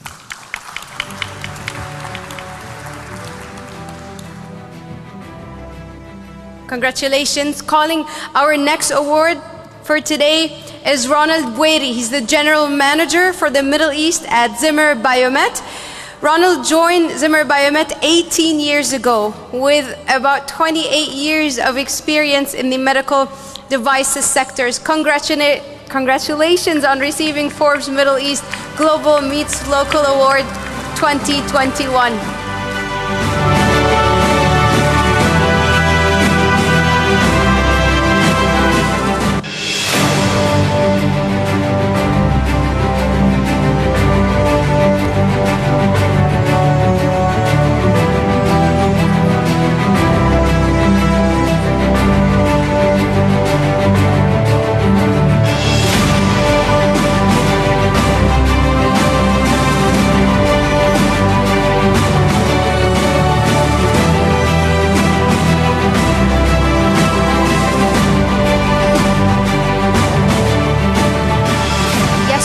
Invite your team as well. Are they here in the room? Please make your way on stage to share this moment as well. This is also your effort that's been going on for several years as well. Here they are making your way. Congratulations.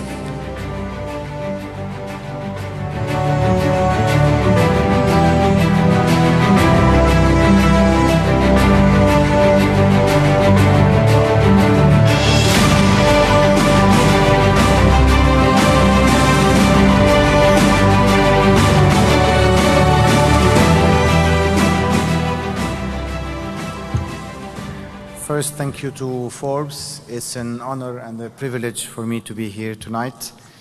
I must say it's been, as the previous speakers have said, a difficult, challenging year in a lot of industries, especially in also healthcare and medical devices. We all have to have our heads above water, manage uncertainties, and deal with challenging times. In Zimmer Biomet, we simply made three things. Bringing technology, latest technology and robotics, and we changed business models in key markets, and last but not least, focus on people who has been the core of our success with their resilience, their dedication, and their great work. This award goes to all the Zimmer Biomet Middle East team. Thank you so much.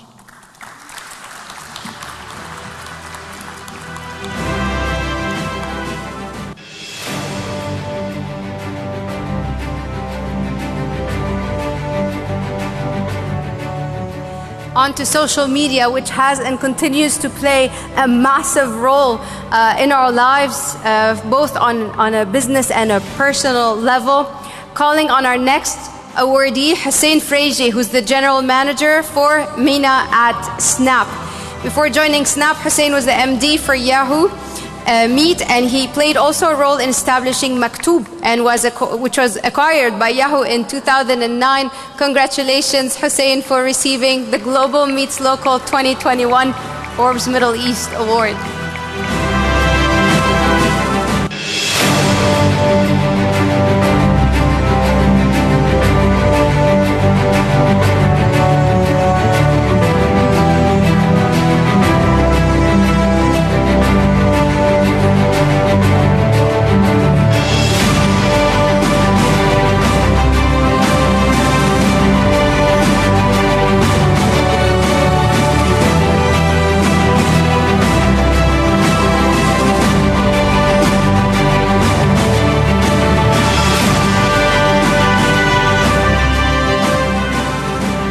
I didn't bring my team with me, but great idea. I should invite everybody who has a Snapchat account to come take the award with me.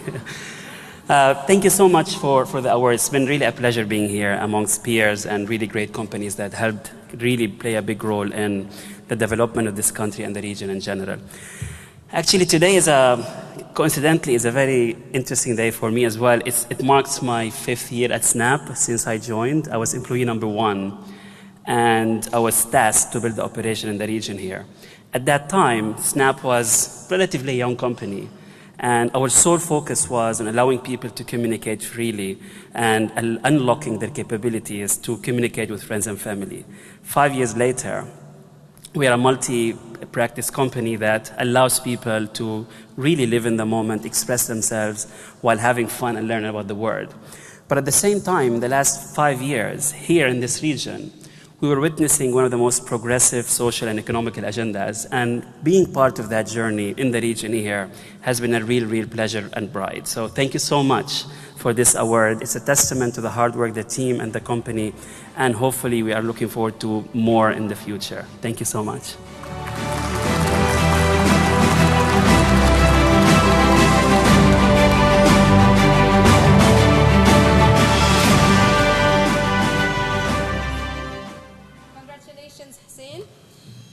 Our next award goes to a leading woman in several levels. I don't know if you can hear me correctly, so if not, I will go back to the podium mic. The lapel or the wireless ones are just not working for me today. Our next award goes to Zainab Kufaishi. She's the head of Middle East and Africa and Senior Executive Officer for Invesco Dubai at Invesco Asset Management. Zainab has been with Invesco for 12 years now. She's also served on the board of the Dubai chapter of Women's Network, Elevate. Congratulations, Zainab. We also congratulations for your 2-month baby. She's also a working mom, managing extreme personal and business challenges. Congratulations for receiving Forbes Middle East Global Meets Local 2021.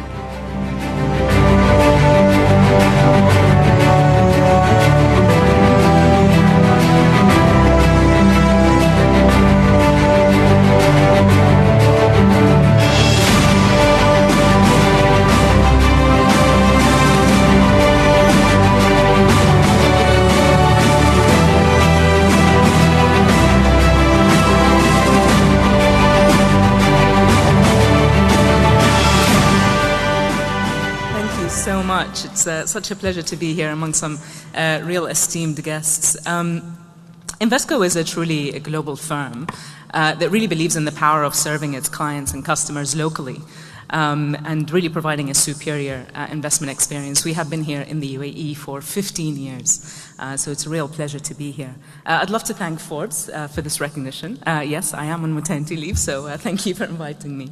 And obviously, I'd love to dedicate this award to my wonderful team who have been really wonderful and have gone above and beyond during some unprecedented times, so this goes to them. I'd love to also thank my brilliant husband who's here today and my family for their unwavering support during some challenging times. And really the leadership of the UAE. It is really a testament to their wisdom, their vision, and their infrastructure that they built to retain, attract, and keep the talent here globally. So thank you very much.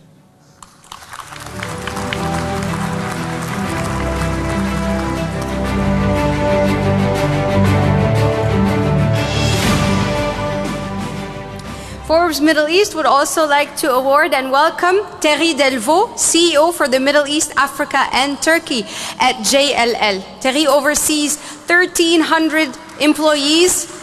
He's joined JLL 23 years ago, bringing a wealth of experience in his industry, and he's a member of its European Strategy Board. Congratulations for receiving Forbes Global Meets Local Award 2021.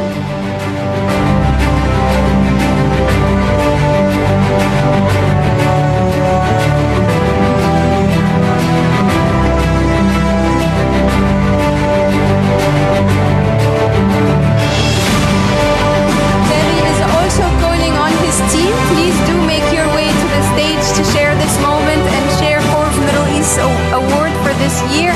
This has always been a team effort, and I'm sure Thierry would like to join this moment with you. So if you're here, make your way to the stage. Congratulations to you all.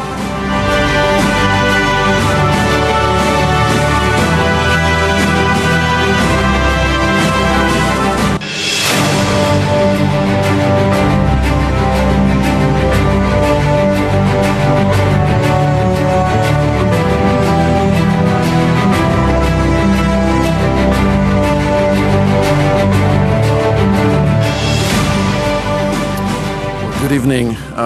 Thank you very much to Forbes for this amazing recognition. This recognition is not going to me. This recognition is going to our employees. During the pandemic, we worked extremely hard to get closer to each other, not further apart, closer to each other. And we've actually achieved absolutely amazing results last year and this year again. We haven't lost any employee because of the pandemic. I'm really, really honored to be surrounded by the best people in the real estate industry. Thank you very much. Really appreciate it.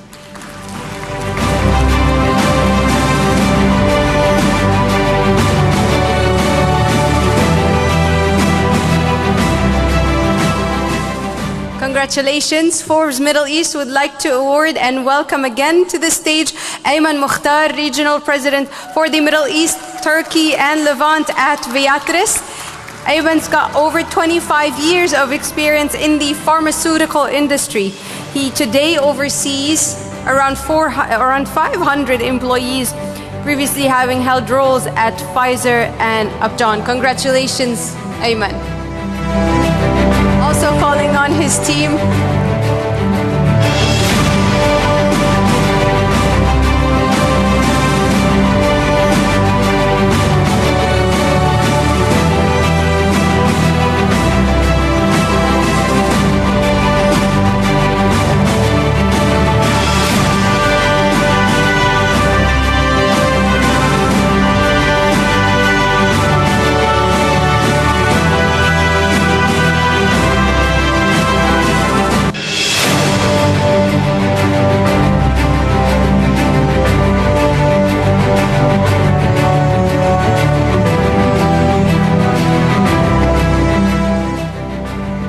Well, thank you, Forbes Middle East, and good afternoon all. And it's a great pleasure and honor to be here, and honestly, it gives me the highest level of satisfaction to be recognized among the global meets local, but also to be recognized among the healthcare sector as well, because it reflects as well the recognition and the efforts that has been done throughout the healthcare sector. To be honest, I've been here for more than 20 years, and I elected UAE to be my second home. I've been working closely and being recognized by the UAE leaders who give me the space and everything to live and enjoy and being part of this incredible society. There is a person here, a great leader, that without her, I wouldn't have been here. So Shireen, thank you so much. She's my wife, by the way, and she's the one who put everything for me to be able to be here today. Thank you, Shireen.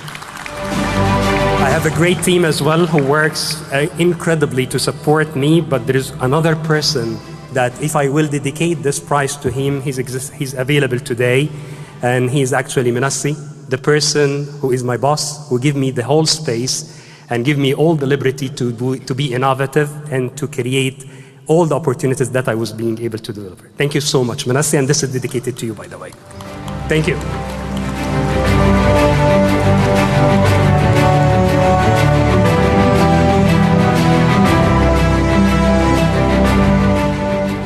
for all our audiences who are just joining us online as well, we are now presenting the 9th Forbes Middle East Global Meets Local 2021, where Forbes Middle East is honored to basically give credit and commemorate the efforts of regional leaders and innovative leaders across several different industries. Calling on our next awardee, Jérôme Droysk. He's the CEO of the Middle East, Africa, and Southeast Asia at Cigna Insurance. Jérôme leads a team of 400 employees. He was appointed as an advisory board as well, member of the Dubai Chamber of Commerce this recent July 2021. Congratulations.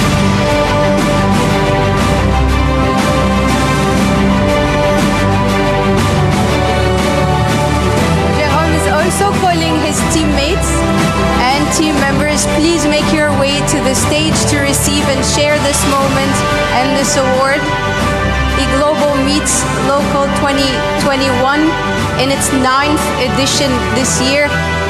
The Forbes Middle East family is very excited to be able to bring you together face to face in our first event after the pandemic. Congratulations.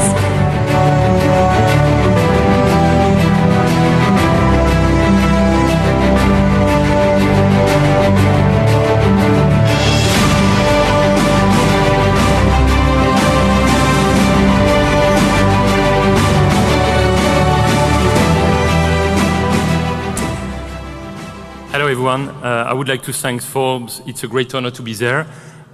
It's really an important moment for me. It's grateful to be recognized amongst so many leaders, teams who are driving such value in the industry, across various industries in the market, in the region, in such difficult times.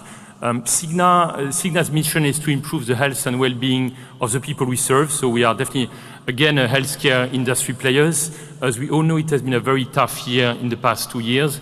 I think we've been able to deliver the same quality of service and commitment thanks to the team. So I really want to take this opportunity to thank the team for what they've done during all those past 2 years. Their energy, commitment, values, culture have definitely made a real difference. Thank you so much to the team. Thanks for this award, and have a great end of the day.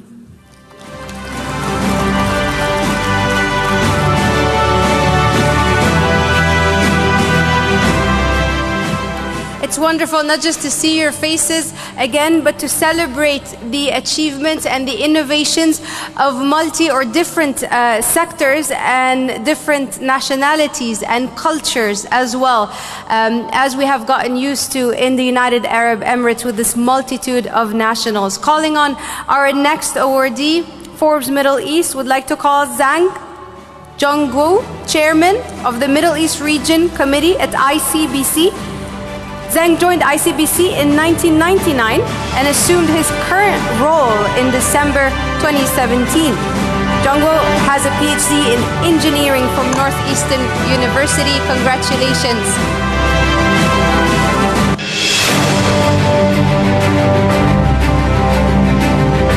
Also calling on his team. Yeah? Yes, of course.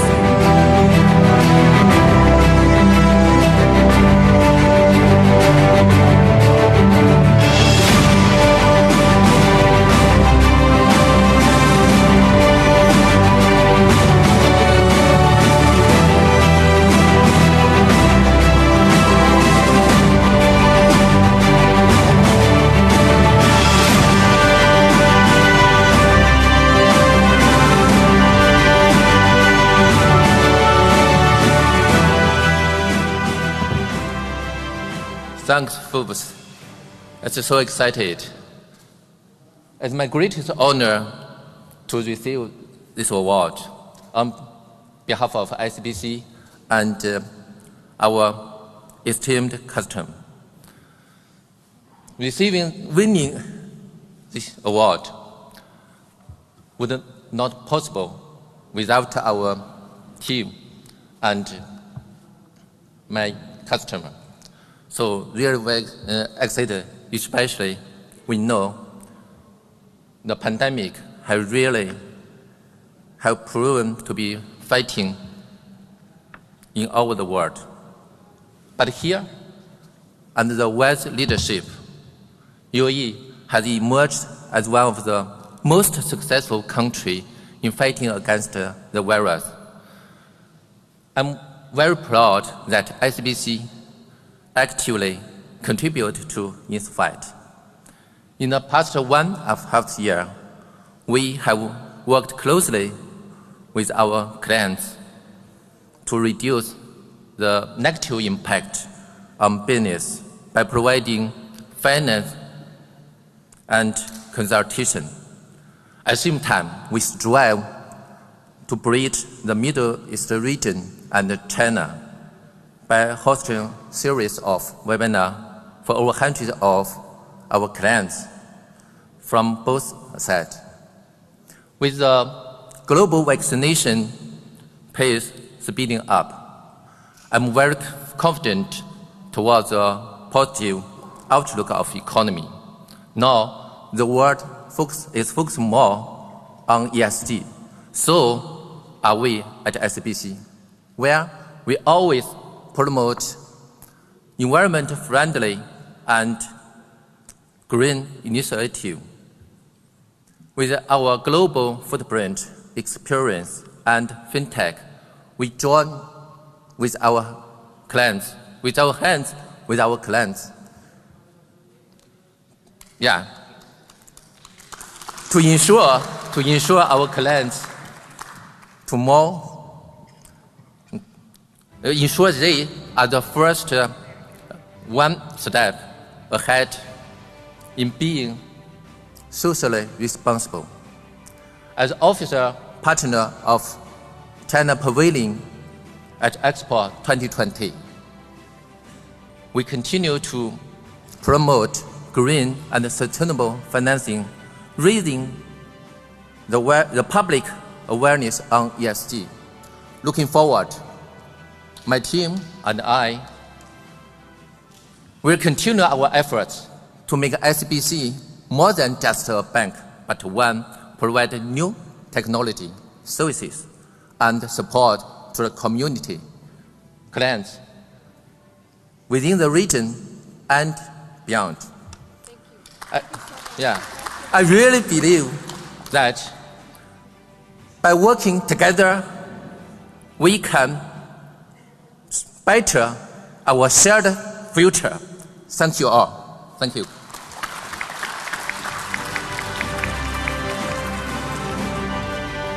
Thank you. The cultural diversity in this room certainly mirrors the diversity that you will see if you haven't already done so at Expo 2020, visiting 192 countries, exhibiting their multitude and their innovations in Dubai. Welcoming our next awardee, Leopoldo Boada Lama, Senior Vice President of Business Applications for EMEA at Oracle. He's joined Oracle in 2006. Leopoldo took his current role in 2019. He is launching, or Oracle is launching, 4 data centers currently in our region, 2 of which already have went live. Congratulations.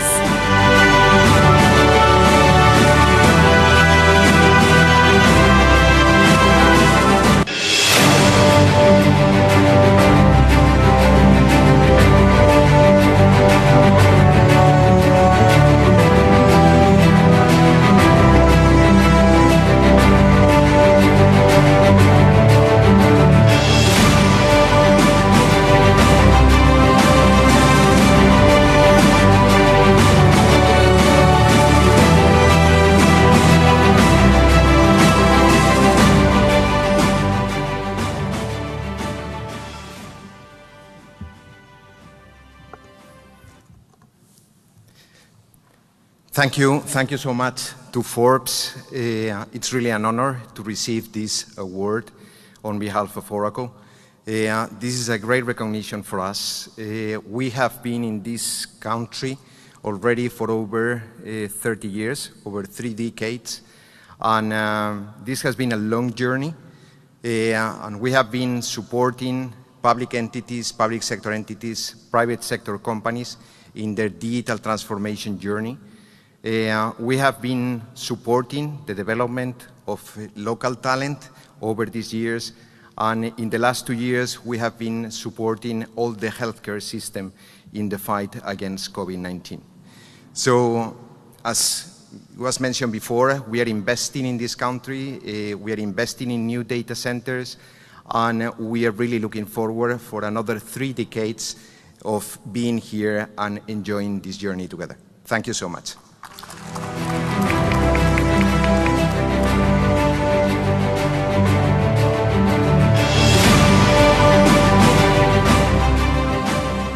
Several leaders in the energy sector are being honored tonight. The next name is familiar to many of you. Dietmar Seerdorfer is the Managing Director for the Middle East and the UAE at Siemens Energy. Dietmar joined Siemens in 1987 as an electrical engineer. He held many roles, including head of the global fossil energy solutions business. He receives tonight the 9th edition of the Forbes Middle East Global Meets Local Award 2021. Congratulations.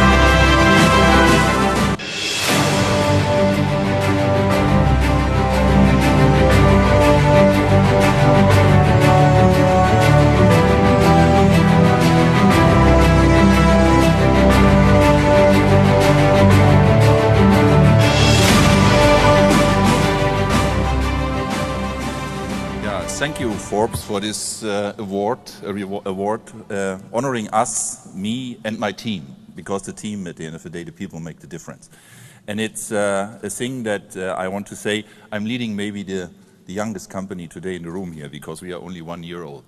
And we started when the pandemic started to decouple from Siemens, so we made a spin-off, and we are now since 1 year an own company, and we had to work in the pandemic, we had to spin off a company, and we had to create an identity, a team in a new entity. So this is really something where I'm proud of my team that we achieved that, and we helped to keep the lights on in the region, we helped to keep our relations with the customers, and that's important. So thank you very much to my team, and thank you to all our partners and customers. Thank you.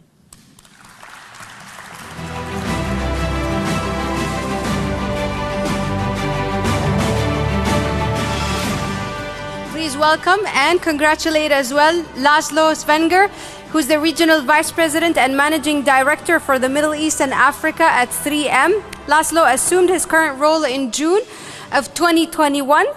Today, he leads over 620 employees at 3M, where the corporate is planning to invest $50 million in workforce development. Congratulations.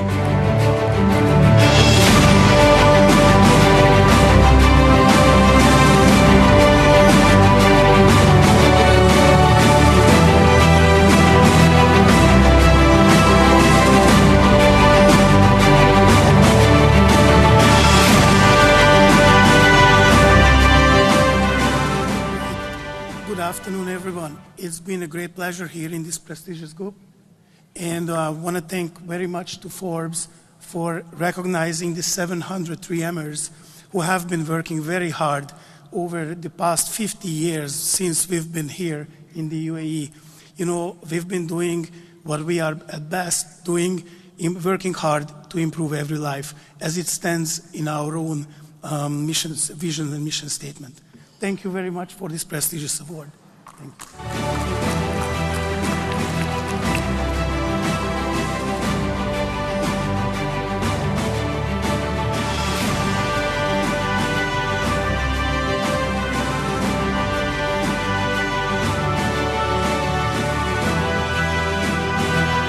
Please welcome our next award, going to Dirya Matras, Vice President for the Middle East, Africa, and Turkey at Facebook. Facebook's made its way to the news headlines lately, and Dirya is overseeing the company's operations currently in more than 70 countries. She's also the California State Chairwoman for the Turkey and U.S. Business Council. Congratulations, Dirya.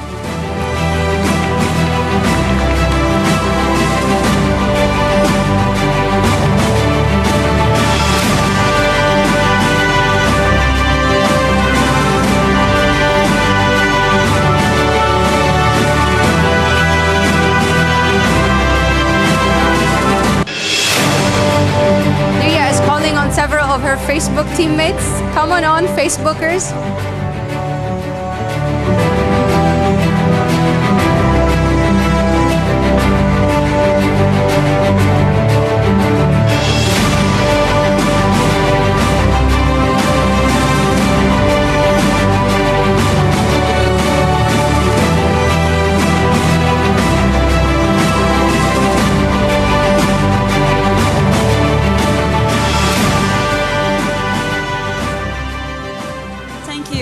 such a privilege to be here and also have the opportunity to represent the incredible work that our Facebook teams are doing through Middle East and Africa. I love the name of this award ceremony, Global Meets Local.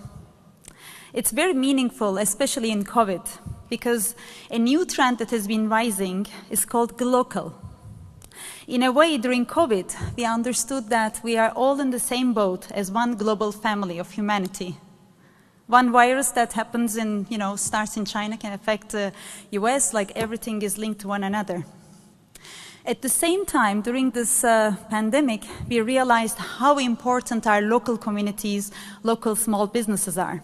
We appreciated our, little barber shop and little market that gave us the lifeline. I guess the real drive behind this award for Facebook is really the work, amazing work that, Facebook teams have been driving for the small businesses in the middle of COVID, such as things like Boost with Facebook, Love Local, which has been my favorite campaign through my career at Facebook, that supported small businesses through the pandemic, giving them access to tools on the journey to digitization.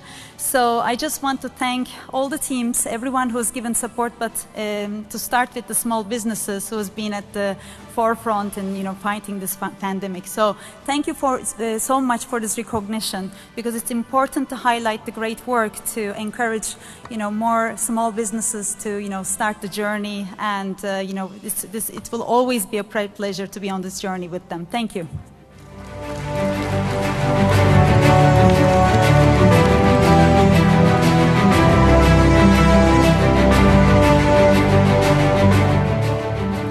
Very well said. Big tech companies are meeting local companies and a local audience as well tonight in this special night. Please also welcome a name that is familiar to all of you here in this room, Lino Cataruzzi, Managing Director for MENA at Google. Lino has been with Google for 13 years now. He overtook his current role in 2016, launching the Tourism Acceleration Program in MENA with the UNWTO. Congratulations, Lino.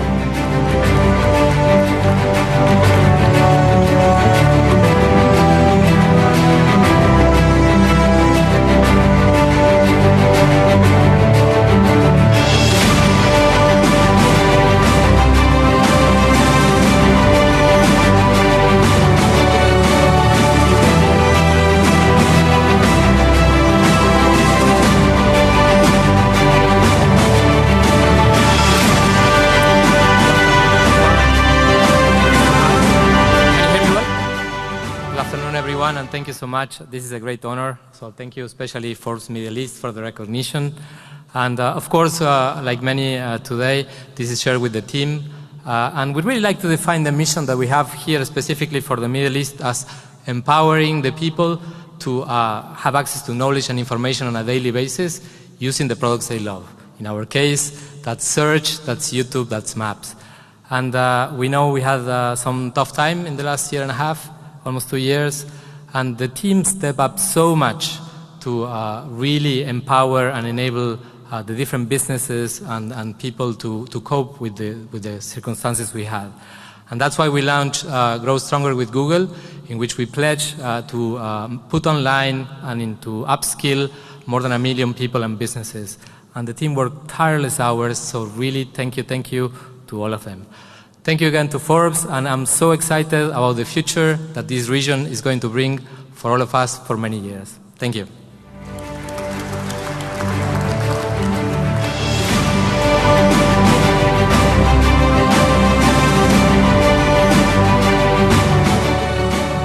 I know I keep stressing on it, but I do find it amazing.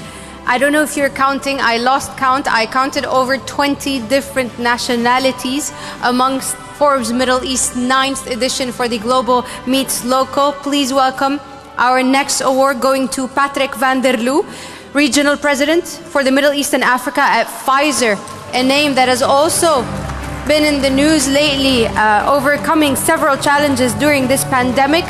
Patrick joined Pfizer at its headquarters in New York in 2005. He assumed his current role in 2020.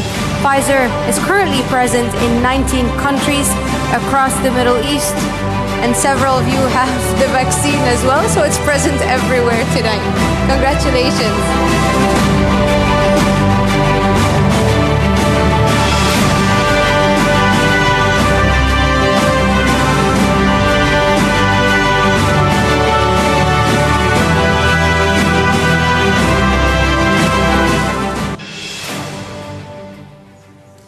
Thank you very much, Forbes Middle East, for this tremendous recognition. I have been told off by my team not to call them out on stage, so I obey.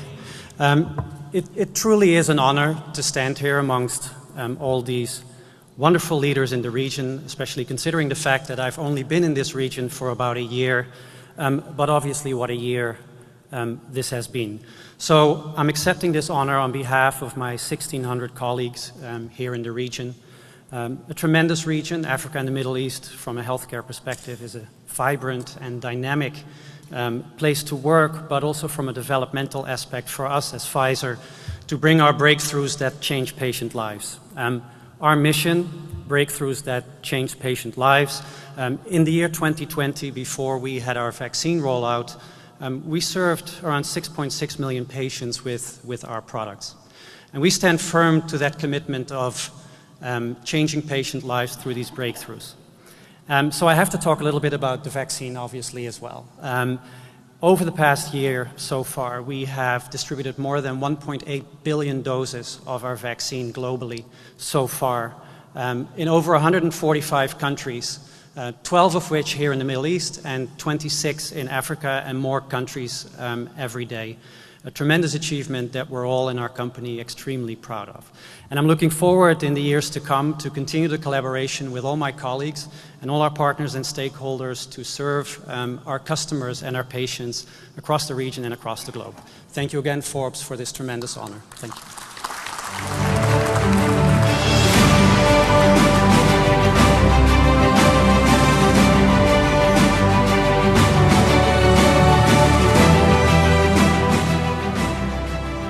The next award is going to Yu Tao, President and CEO for the Middle East at CSCEC.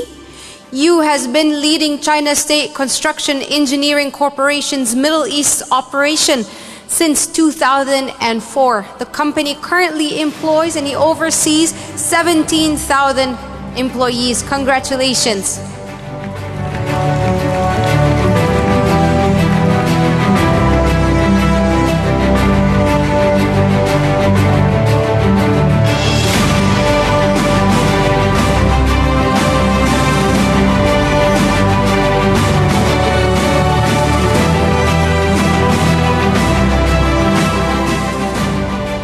It's truly my honor to be here, receive this award. And first, a big thanks to Forbes. Once again, to recognize our effort and achievement in the most difficult time. And secondly, a bit more thanks to COVID-19. As you know, as a contractor, always we have very tight construction schedule. We have finished quite a number of projects in the export, and the COVID-19 gave us a few more months time extension. Anyway, I think the special thanks will go to my colleagues. As China State, we are managing around 17,000 employees in UAE. And to ensure we can, on one hand, keep the safety for our staff, and on the other hand, keep all the projects running, like those major infrastructure projects. We have made it happen 2 months ahead of schedule to complete the package 2A of Etihad Railway during the COVID-19. I feel very much attached with the kind of commitment and good effort from my team. And therefore, I'd like to invite them to have a photo with me. Thank you.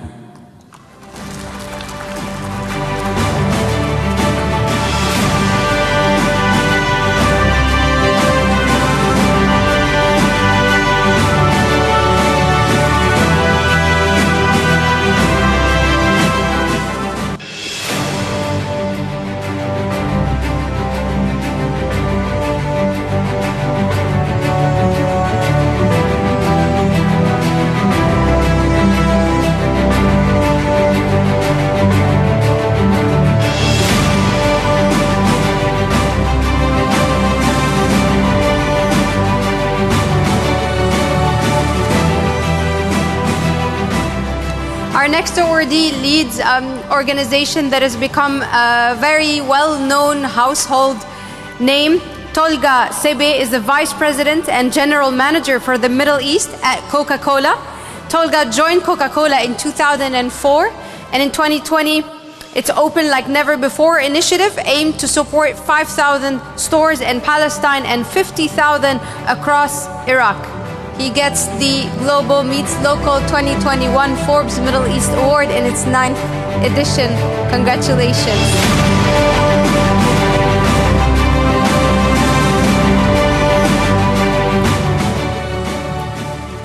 Good afternoon. It's so refreshing to meet face-to-face in such a fantastic crowd of industry leaders, thanks to Forbes Middle East.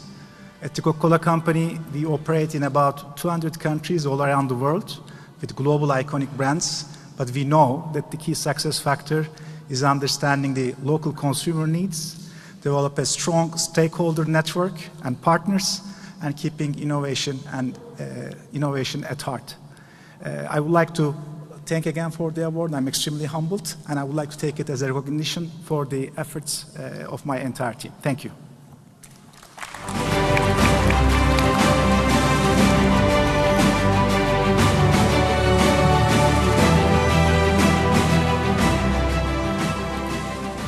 There's so much gratitude and so much collaboration and teamwork and innovation in this room. Forbes Middle East, and on behalf of my teammates, are so excited to be able to celebrate the team spirit across your businesses tonight. Calling on our next awardee, Saad Toma, who's the General Manager for the Middle East and Africa at IBM. Please join me in welcoming Saad, who joined IBM in 1988 as an engineer. Today, he's leading operations in about 30 countries. He was also the GM for Asia Pacific's Global Technology Services. Congratulations.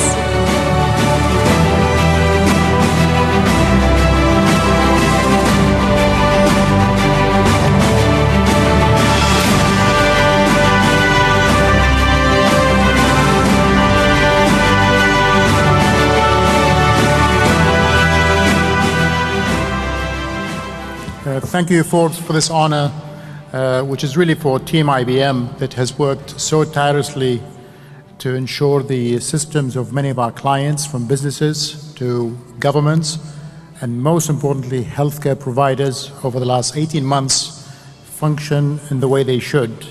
And I'm also very grateful for my wife, Angela, for all her support, and my family, Joseph, Lucy, Jacob, and Anita. Thank you.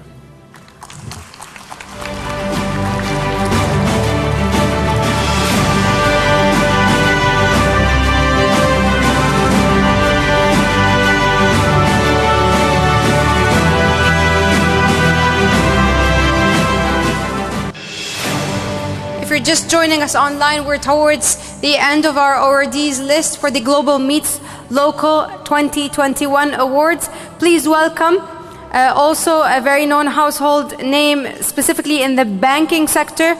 We award Elisar Farah Antonios, who's the MENA Cluster Head and CEO of the UAE for Citigroup. Elisar has been with Citigroup for 16 years now. She was appointed CEO of the UAE in 2016 and head of the MENA cluster at the end of 2020. Congratulations.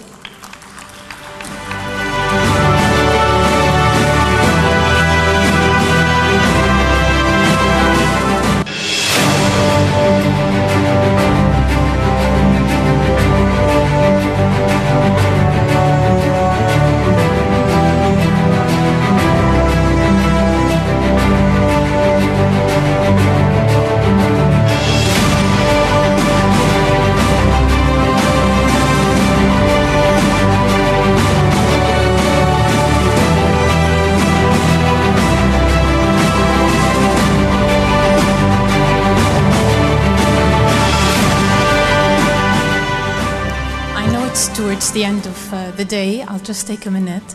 I'm clearly here standing representing Citi and the 2,500 employees that work for our MENA region. So this would not have happened without all their work and perseverance and commitment. Our organization, City, has been in the region for over 50 years. We've been extremely lucky to have been part of the growth and development of the UAE, where we arrived in 1964. It's a very special year for me personally because I received this additional responsibility for managing MENA for City, but it's also a special year for City because we have appointed our first global woman to lead Citigroup globally, Jane Fraser. That's a first for the industry. And receiving today the award, and Forbes have been extremely generous with me for recognizing me for many of the other awards, but today has a special meaning because it's global meets local. I just hope that in the years to come, there'll be more companies like Citi, like Investco, like Facebook, empowering women and much more inclusive in terms of giving leadership positions. So thank you, Forbes, again, and hope you have a great rest of the day.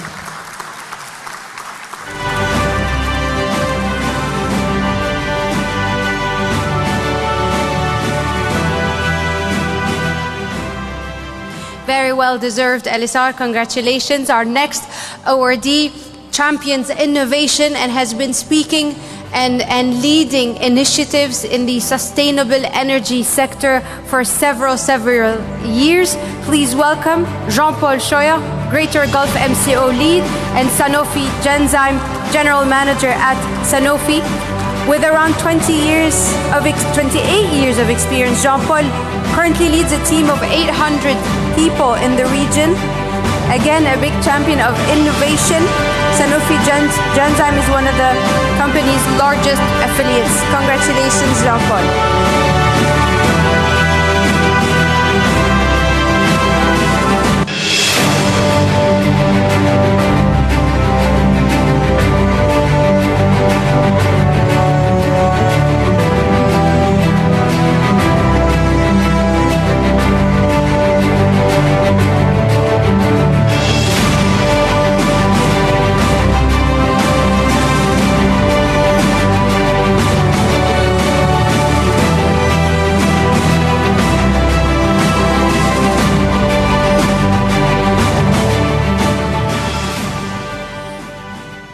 Good afternoon. Big thank you to Forbes actually for this honor. As a leader, actually, never shine without its team. I mean, I take this award with a lot of humility, obviously, on behalf of the whole team with whom I have a real proudness to work. The past 2 years have been very difficult for all of us, but as I'm used to say, I mean, I'm sure the best is yet to come for everyone. So thank you very much.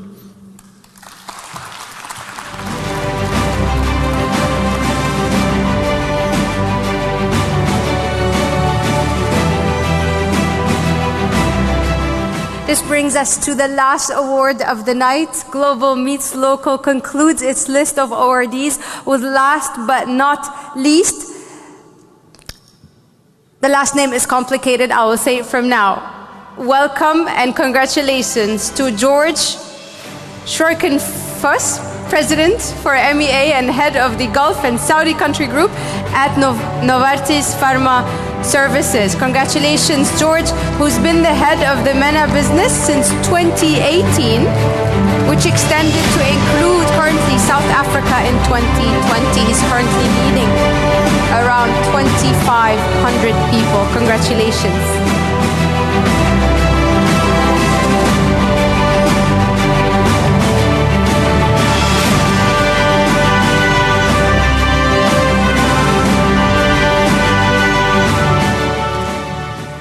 Thank you very much, Forbes, for this recognition. It's dedicated to my team.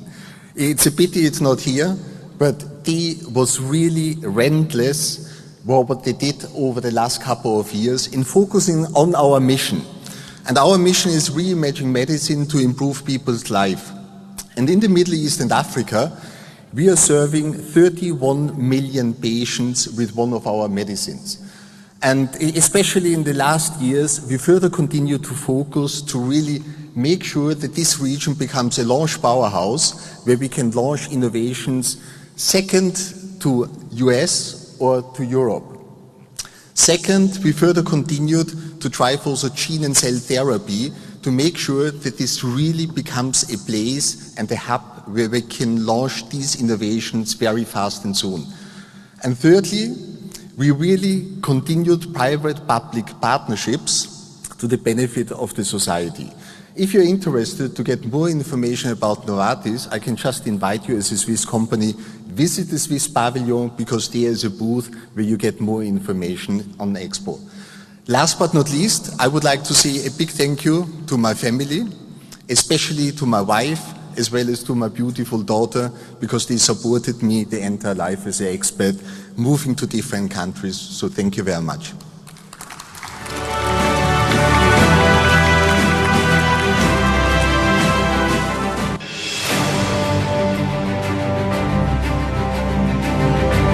George will ask you to please stay on stage as you take on your photo. Please, we'd love to ask on behalf of all of the Forbes Middle East family, all of the awardees, to make your way on stage with your award if you'd like for our group photo commemorating the 9th edition of the Global Meets Local Awards 2021. Please make your way on stage. In order of height, I would say. Congratulations.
this evening. Please stick around for our last panel, which will focus on fintech and innovation in the fintech industry with several regional and local leaders. This would be our last panel for the day. We're going to take just a couple minutes to set up the stage, and we'll be back to conclude this first Forbes Middle East Sustainability Summit for 2021.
Right, I know it's almost the end of the day, so I'm going to make this quick and painless and hopefully informative as well, along with my fellow panelists.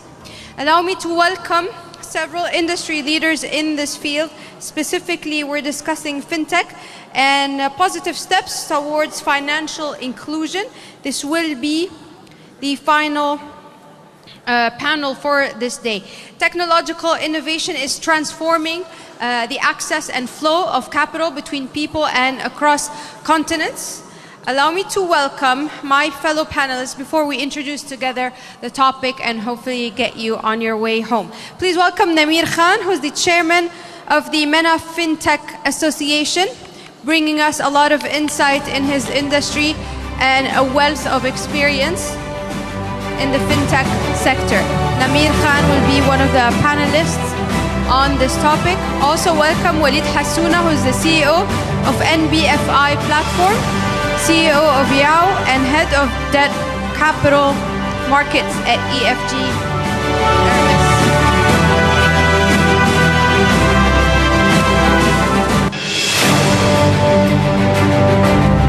We'll get a mic over to you. We'll get a microphone over as well. Are you mic'd? Not yet? All right, we'll get a microphone over to you. Welcome. Please welcome as well Khalid Khalifa, who's the Senior Advisor and Representative to the GCC for the United Nations High Commissioner for Refugees. And welcome Salman Jafari, who's the Chief Business Development Officer at the Dubai International Financial Center Authority.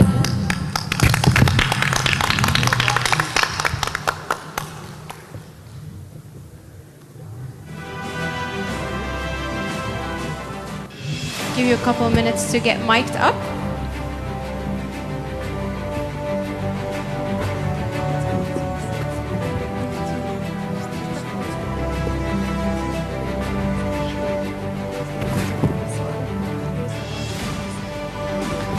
So when it comes to fintech, we've heard a lot of challenges in your industries, in your respective companies and banks and corporations. We've also heard a lot of innovative solutions as well in this sector. It was one of the sectors that was hit hard and fast, where consumers' demands have changed and increased. Everybody wanted their services faster and remotely and in a safer manner as well. So hopefully we'll be able to discuss some of these solutions that you oversaw. Also expanding access to previously underbanked maybe and unbanked customers is the key to uplifting many communities across the region and the world. Allow me to start with you, Walid. You have overseen several innovative initiatives. Can we start with maybe some of the challenges, the top challenges that you have maybe come across and those that concern you the most in this coming year before we get into initiatives and innovations and solutions? Okay, thank you very much for this introduction. So basically, I would like to cover the Egyptian market, where we are very active when it comes to fintech. EFG has established its own accelerator in 2017. We were lucky enough to partner with the Ministry of International Cooperation at the time to introduce the first fintech accelerator to the Egyptian market. And this was done because we understood the challenges in this market early on, especially with the infrastructure and the smartphone penetration and the level of underbanked and unbanked customer level. Luckily enough, in early 2016, we were able to acquire the biggest microfinance player in the Egyptian market, Tanmaya, and they had more than 400,000 active borrowers and customers for their business. And we tried to digitize the process as much as we can successfully. We were able to digitize most of the process by 2018, 2019, and even in 2020. And now in 2021, most of our customers are using either digital wallets or cards for their payment and for their disbursement. On the other hand, we launched Value in December 2017, which was the first buy now, pay later in the region, not only in Egypt. And we have used an app for this purpose. The app was the first time to be introduced to the market. Everyone was used to documentation and paperwork. We were able to provide an instant approval to our customers to use Value app in their checkout, whether online or offline, without the need of issuing any cards. The challenges at this time was basically... Because we'd love to get into the challenges, but more specifically the skepticism that we hear of in the Egyptian market and several markets across this region when it comes to cashless transactions and electronic transactions. What sort of incentives maybe do you offer customers to improve this operation? The first thing that we have offered our customers is the instant approval and instant checkout. So if you compare this to a cash payment or a cash loan, customers will have to go and withdraw the cash and go and pay for the products and services they want. Or even if they want to issue a credit card, the plastic would take 10 to 15 days to be issued. So we provided everything seamlessly on an app, so customers in less than 20 minutes could have a limit to shop from any retailer or online provider that we are working with no need of activation or issuing of that, and still in a very safe and secure manner, because this is placed on their own mobile phone that was binded to the product through a binding process and a one-time password sent to Would you like to answer that? I'm sorry. They want you to. I was just joking. I know it's the end of the day, so don't worry. Okay, I'm going to take some of the points you have mentioned, but I'd like to maybe hear a little bit more from Namir about MFTA. It's been around for maybe a few years now, and it's been instrumental in driving this positive change when it comes to fintech. Can you tell us a little bit more about the journey of MFTA, working with regulators, fintechs, and banks in the region, and how does this maybe journey tie up to your goal to further bring digitization to the financial sector? Sure. So basically, we started off a couple of years before, the Minister of State basically played a very critical role to enable MFTA. Coming right now, what we're basically looking into when we're talking about our journey with working with the regulators has been, I would say, really, it's been a journey that has only been upwards, and thanks to the regulators and the way they have been progressing, which is more towards understanding that the innovators and the policymakers, they need to be bridged.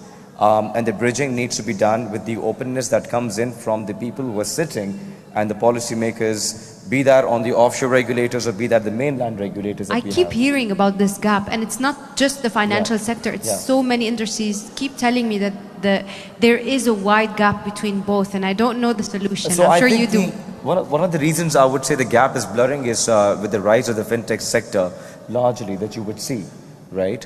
As the fintech sector is basically growing, that's a sentiment that you can see is only coming in through the openness of the regulators who are actually welcoming new innovators and new fintechs to come in and actually make life a lot more easier when it comes to financial services. So that gap is definitely decreasing, and that is more to do with the opportunity that we see as policy, not me, but of course the regulators see that the opportunity that is there economically as well for any state that basically enables more financial services innovation coming in. So certainly that bridge is has been decreased substantially, but there's a long way to go. Let me move on now to, we're still in the same topic, but an important factor when it comes to UNHCR, which is improving livelihoods through economic and financial inclusion. And that's a key component of achieving protection and long-term solution for the refugee population. How is UNHCR addressing the financial inclusion? And how would you make sure their access to basic banking requirements in this digital age is being met? Well, first, thank you. It's a pleasure to be in this gathering as a humanitarian organization. Probably we are the only humanitarian organization in the event. UNHCR, as you know, caters for 82 million people worldwide who are forcibly displaced. Those are people who were forced to flee because of persecution or other reasons and moved either within their own countries or abroad. Many of those needed to escape without any papers, without any documents, and they are residing either in their own countries in different places within their own countries or outside, and they're hosted by countries that are already facing development issues. Out of that total, 85% live in developing countries who are facing digitization issues. They are facing issues related to the financial gap between the rich and the poor. So by default, people who are coming from outside suffering from humanitarian problems will not be a privileged group in the community. There is an understanding gap, so I'm adding another gap to the discussion here, within the financial sector about displacement. When you hear about refugees, you imagine that this is something temporary and short-term. But our statistics tell us that the average period of displacement is at least 20 years.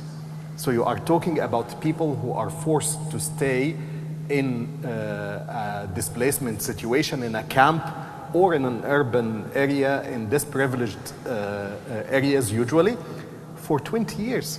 Some of those situations have reached 40 years, like in Afghanistan, for example. Afghani refugees who are living in Pakistan and Iran are living there now for 40 years. We are trying to bridge the gap through discussions with the fintech sector, with the finance sector, and with local regulators to make sure that displaced people are not excluded, that they have access to digital banking, for example, to digital wallets, and that they can continue living like normal, because they have to. You are talking about decades, so people need to continue living as if they are living in their own countries.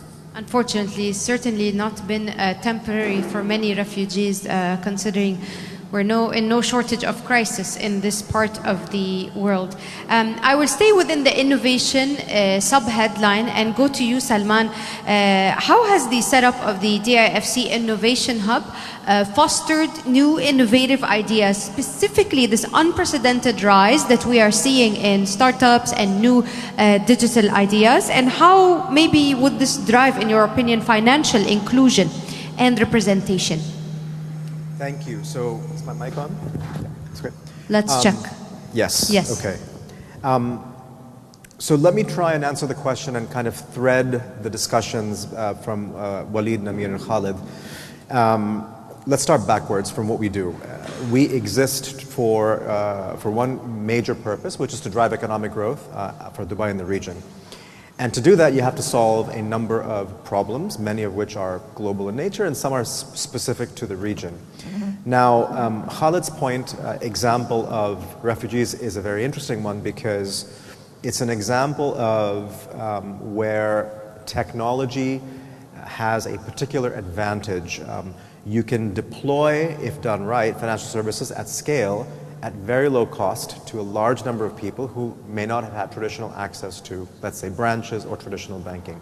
That's the kind of endeavor that we are in the midst of doing. So at the DIFC, for example, we've been around for 17 or 18 years, and what we did really well was to aggregate capital and talent successfully in financial services, created jobs, created growth.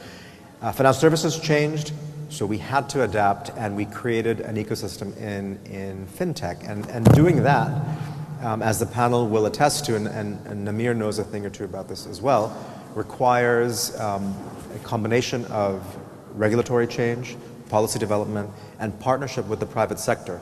So the fact that you have 4 individuals here from the private sector, multilaterals, trade organizations, and the government is a really good example of how to do this. Innovation Hub, to answer your question directly, is a very good example of how you build ecosystems. And ecosystems, often it's overused, underappreciated. Specifically also, sorry to interrupt you, because many of the startup ideas from the youth in this region have, as you said, used technology to actually serve some of the refugee issues. So the hub is one of the solutions or one of the tools that's facilitating these solutions back to, so almost connecting the two. Yeah, absolutely. So the hub aggregates now, we have almost 500 innovation companies. And the key message there is not that, of course, we're very proud of that scale, but there's 2 or 3 key observations. Number one, a significant number of them are from the region. And so what that does is it harnesses regional talent. Number 2, it addresses a whole bunch of issues in unique ways. For example, there's companies that do digital payments. There are many companies that do buy now, pay later. There are companies that provide financial services, they provide digital wealth management. So in doing so, we are able to innovate in financial services, and a key piece of that is inclusion, particularly when it comes to payments, when it comes to KYC, when it comes to identity. And the Innovation Hub is a great example of how we've done that successfully in the DIFC. Okay, allow me to please go back with you, Walid, a little bit to Egypt. And you've touched on a little bit on this issue, but according to some of the latest numbers, it says that more than 75% of those surveyed in Egypt are still unbanked. What initiatives and investments maybe has EFG made to foster fintech startups that have embarked upon this journey, and how are you working with other stakeholders to improve this situation, maybe decrease this percentage? Okay, so we have done this through various verticals. The problem in Egypt is actually bigger than 75% who are unbanked, because also you need to define what's unbanked. Unbanked are people who doesn't have a current or saving account with a bank, or people who fail to get access to financing through the bank. And the 75% would represent people who doesn't have any account with banks. If you go deeper than that and look at people who failed to receive any kind of financing from financial institutions, including banks, I think the figure is going to reach mostly 90%. 90. So EFG has had different verticals on how they wanted, how we wanted to attract the unbanked segment. And frankly speaking, the most interesting part for most of the unbanked segment would be the ability to access financing solutions where they need the most. And that's why we have, in our first vertical, we have built a number of companies like Tanmeya and Value who are able to underwrite unbanked for credit facilities at very decent margins for them. So we're able to attract them, and we want to attract them on a very fast pace, and this is where the use of technology was very important. So on Tanmeya, our underwriting turnaround time is 24 hours. on value, our underwriting turnaround time is around 5 minutes. And the reason, and we think this is one of the most important factors. You attract them with speed. You've been dangling the speed carrots. We attract them with speed, and we attract them also with efficiency. On the other, this is one vertical that we had. The second vertical was our investment in payments. So we wanted also to provide payment solutions for e-commerce and social e-commerce sellers. And to do that, we have invested in a JV with PayTabs to provide the Egyptian market with very simple, seamless solutions for sellers to have access to different ways of payment, including not only debit cards and credit cards, because this will fit more with the bank customers, but also digital wallets and other means of consumer finance and buy now, pay later. On the third vertical, we have concentrated on investing in companies that are catering for the unbanked. And we have invested in more than 30 different companies. Our investments are always a very small percentage. We want to make sure that everyone, that the founders... Spread it out. And we want to have more reach. And on the other hand, we don't want to act as a big minority shareholder and affects the sustainability of the product, and we want to make sure founders are well rewarded for their business. We also provided them with our own sandbox inside EFG to try their models and to try their solutions. So we invested heavily in more than 30 companies under our accelerator and directly through EFG in companies that are targeting the unbanked segment. And one of the most important parts of attracting the unbanked segment would be B2B e-commerce, for example. So we invested in a couple of companies that are very big in B2B e-commerce. And on the other hand, we also invested in companies that onboards SME employees for different services like bank loans, like payroll loans and things like that. Also, we invested into companies that provide payday loans again, very important for us to provide this at very decent margins. So we make sure that the customers are getting the right product at the right price, and they're getting the privilege of the right price and the speed. So we invested also in companies that are in payday loans, whether for employees or even for freelancers or casual employees. So, and this helped us through the three verticals to attract and access most of the unbanked customers in our geography. And it helped us growing our portfolio compared to other companies in the same field, because our main focus was always to get the underbanked and unbanked customers into the ecosystem of EFG Hermes, whether through companies like Value and Tanmaya that we own like 100% right now, or companies that we invest in via JV like PayTabs, or even companies that we own 1 to 5% of under our accelerator.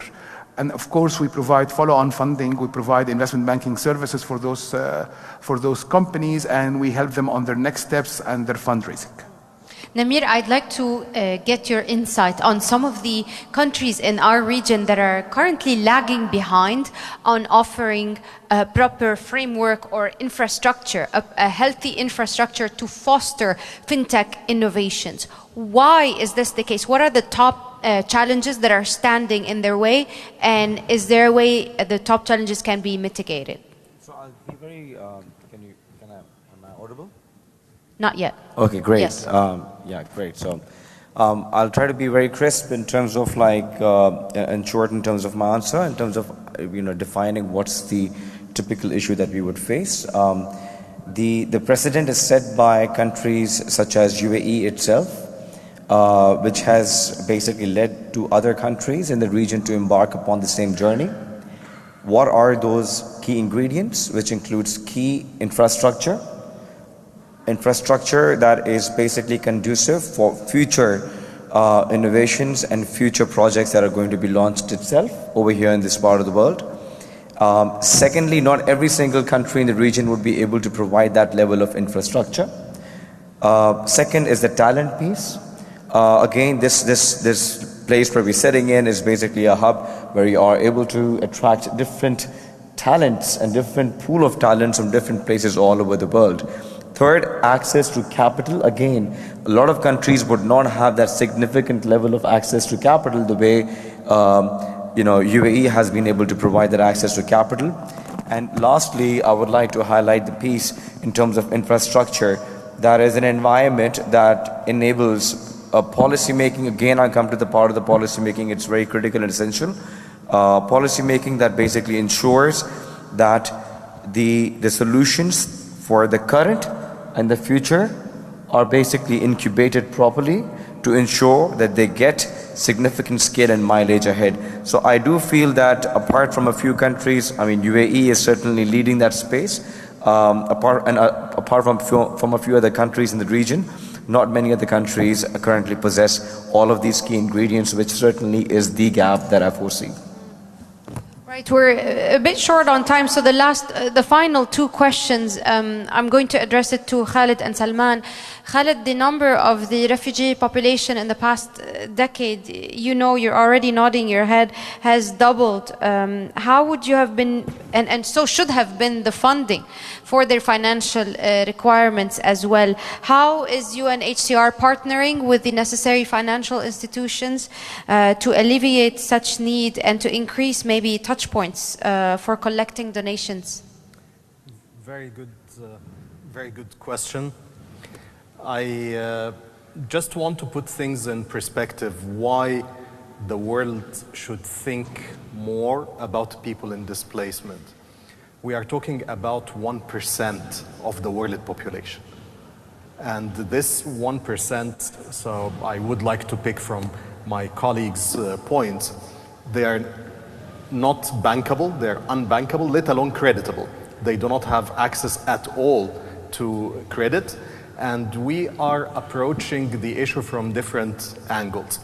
We need to continue our discussion with the regulators who sometimes do not understand that a refugee cannot afford the same type of documents you expect from a person who is a national of that country. If you mentioned this large proportion of the Egyptian population who are not banked, you can imagine if you apply that to the refugees who are living in Egypt, for example, who do not have passports, who cannot sometimes prove their identity. We in UNHCR introduced the iris scanning system to increase the inclusion of refugees in the banking sector. And I am glad to give a couple of examples. Through discussions with the central bank in Jordan, during the COVID, the peak of the COVID pandemic, the number of refugees who had access to banking services in Jordan doubled. That's 100% increase because the government allowed them to access digital services online. In Lebanon, and we all know about the economic situation in Lebanon, we conducted a survey that proved that every dollar that is given to a refugee in cash in Lebanon contributed 2.1% to the GDP. So refugees are not really a burden. We applied that to Uganda, and our studies confirmed that the value a bank, for example, generates from an account that is opened by a refugee or a displaced person generates the same revenue for the financial institution like any low-income citizen of that country. We are partnering with Fintech organizations. We are in discussions with Namir and his team. We will be launching an exciting new initiative, hopefully by the end of the year. And we are trying to explore innovative financing initiatives like Islamic philanthropy. For example, UNHCR now is the lead agency in collecting zakat for refugees. If you Google the word zakat, the first or second entry you get is the zakat fund for refugees. And we are very proud of that. We are exploring other venues of Islamic philanthropy like Awqaf and Sukuk and so on. And we launched an application which I encourage everybody to Nothing. We've overextended our welcome at the DEC, but go ahead, I'll let you conclude. 20 seconds. Yes. The application is called Give Zakat, and it is available on Androids and on iOS. It can calculate your zakat, and you can donate to whichever situation you want using your iPhone. Thank you. All right, I know it's very complicated and a multi-layered topic that cannot be concluded in the time that we have. Thank you so much, gentlemen, for your valuable insights. Unfortunately, we're running out of time. I would like to conclude this session, also to conclude this day and this innovative and the first of its kind, the Forbes Middle East Sustainable Innovation Summit 2021. I invite you, please, for your panel photo before we conclude the day. It's been my pleasure, and on behalf of the Forbes Middle East family, I thank you so much for making it throughout the day and listening to the insights and following us on social media as well as we bring you the latest news and updates specifically on sustainability sector, which is the main sub-headline of Expo for this year. Thank you so much, and hopefully see you in the next year. Thank you.